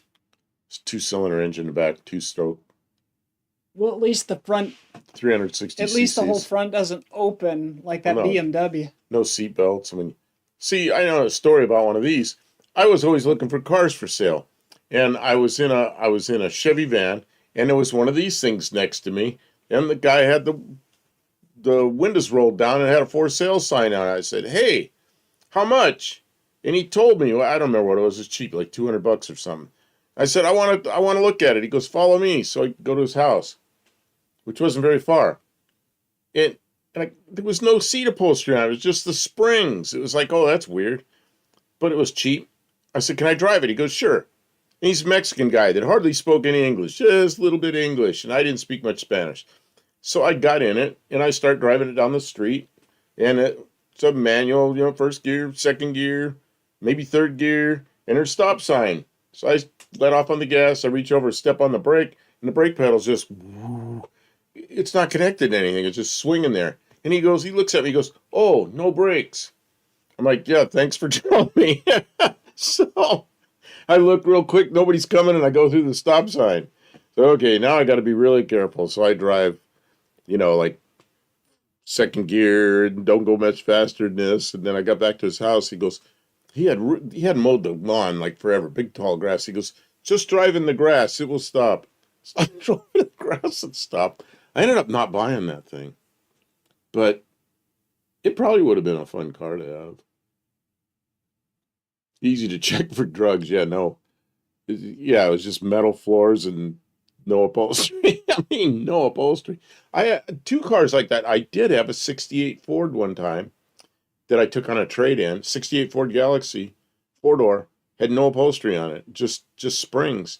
And the people that came in, I've told this story before. There was a young man and a woman, and she had a little baby. Looked like the baby was like less than a month old. She's holding this little baby. And they came to look at my Monte Carlo, and they bought the Monte Carlo, and I just put an interior in it. It's all new interior. And that woman was so happy, and I gave him $100 for that Ford, and I gave him $100 off the Monte Carlo, and they bought it, and she got in that thing, and she's just sitting there so happy, and I couldn't believe she was driving around that little baby in that ravaged old Ford with no upholstery, just sitting on the springs. I guess sometimes you do what you got to do. Yep. But I got that Ford, and I think I turned it pretty quickly. It had a 302 and an automatic in it, and it ran. I probably sold it for 100 or 200 something. Somebody, I should have kept it and pulled it apart myself, and it probably had a 9-inch rear end in it. But, oh well. Hindsight. It's Hindsight. 2020. Yeah, like today, I'd never let that go.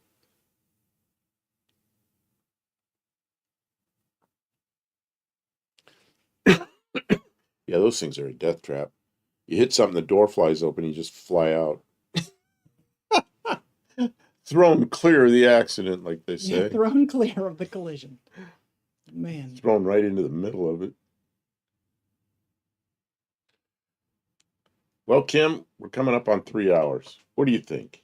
I think that we have had a good time. Yep. We've dug kind of deep. Like we did this is a pretty deep dive. I don't think we just switch back to my picture there, just so let's we can go back to the wrap up on this nice looking Chevy that doesn't have anything to do with 63. Hidden over in the corner. But it's pretty cool looking car. In the depths of this black and white picture, we found a little jewel that no one even knew. Zoom out of that picture. Show who three bolt wheels on the Subaru 360. Mexican spec says adios all.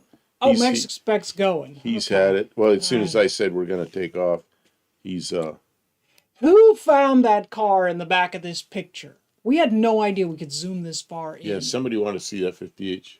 Mike N says shut her down. Yeah. All Yeah, right, it's that time. everyone. It's that time. We Okay, wore so you out tonight. so next week is 1978, and yeah, everybody have a good night. Thank you to our moderator. Thank you to everyone who commented. Thank you to everyone who sent in some pictures. If you are still here, you get 2 more points. Everybody in the chat, everybody viewing at home on your Roku TV, add 2 points. It's an on your honor system. Keep track of your points. 1978 is next week. Send us some pictures to buffdelcampo@gmail.com. Mike N says 58ish. What is it? That's a 58 Chevy wagon, so you're right. 38 Racing, you get an extra point for finding this old wagon in the background of that picture. I didn't know we could zoom in on that wagon. That was pretty cool. And Okay. 38 Racing, you get the points anyways. I'm done. I'm going to say goodnight. All right. Thanks, everybody. We'll see you next time. We'll be in the shop later in this week working on his Mercury Zephyr. So we'll try and post earlier in the day when that's going to be, because we haven't decided yet, but we got some fair weather coming. I hope you all are safe and well in the week to come.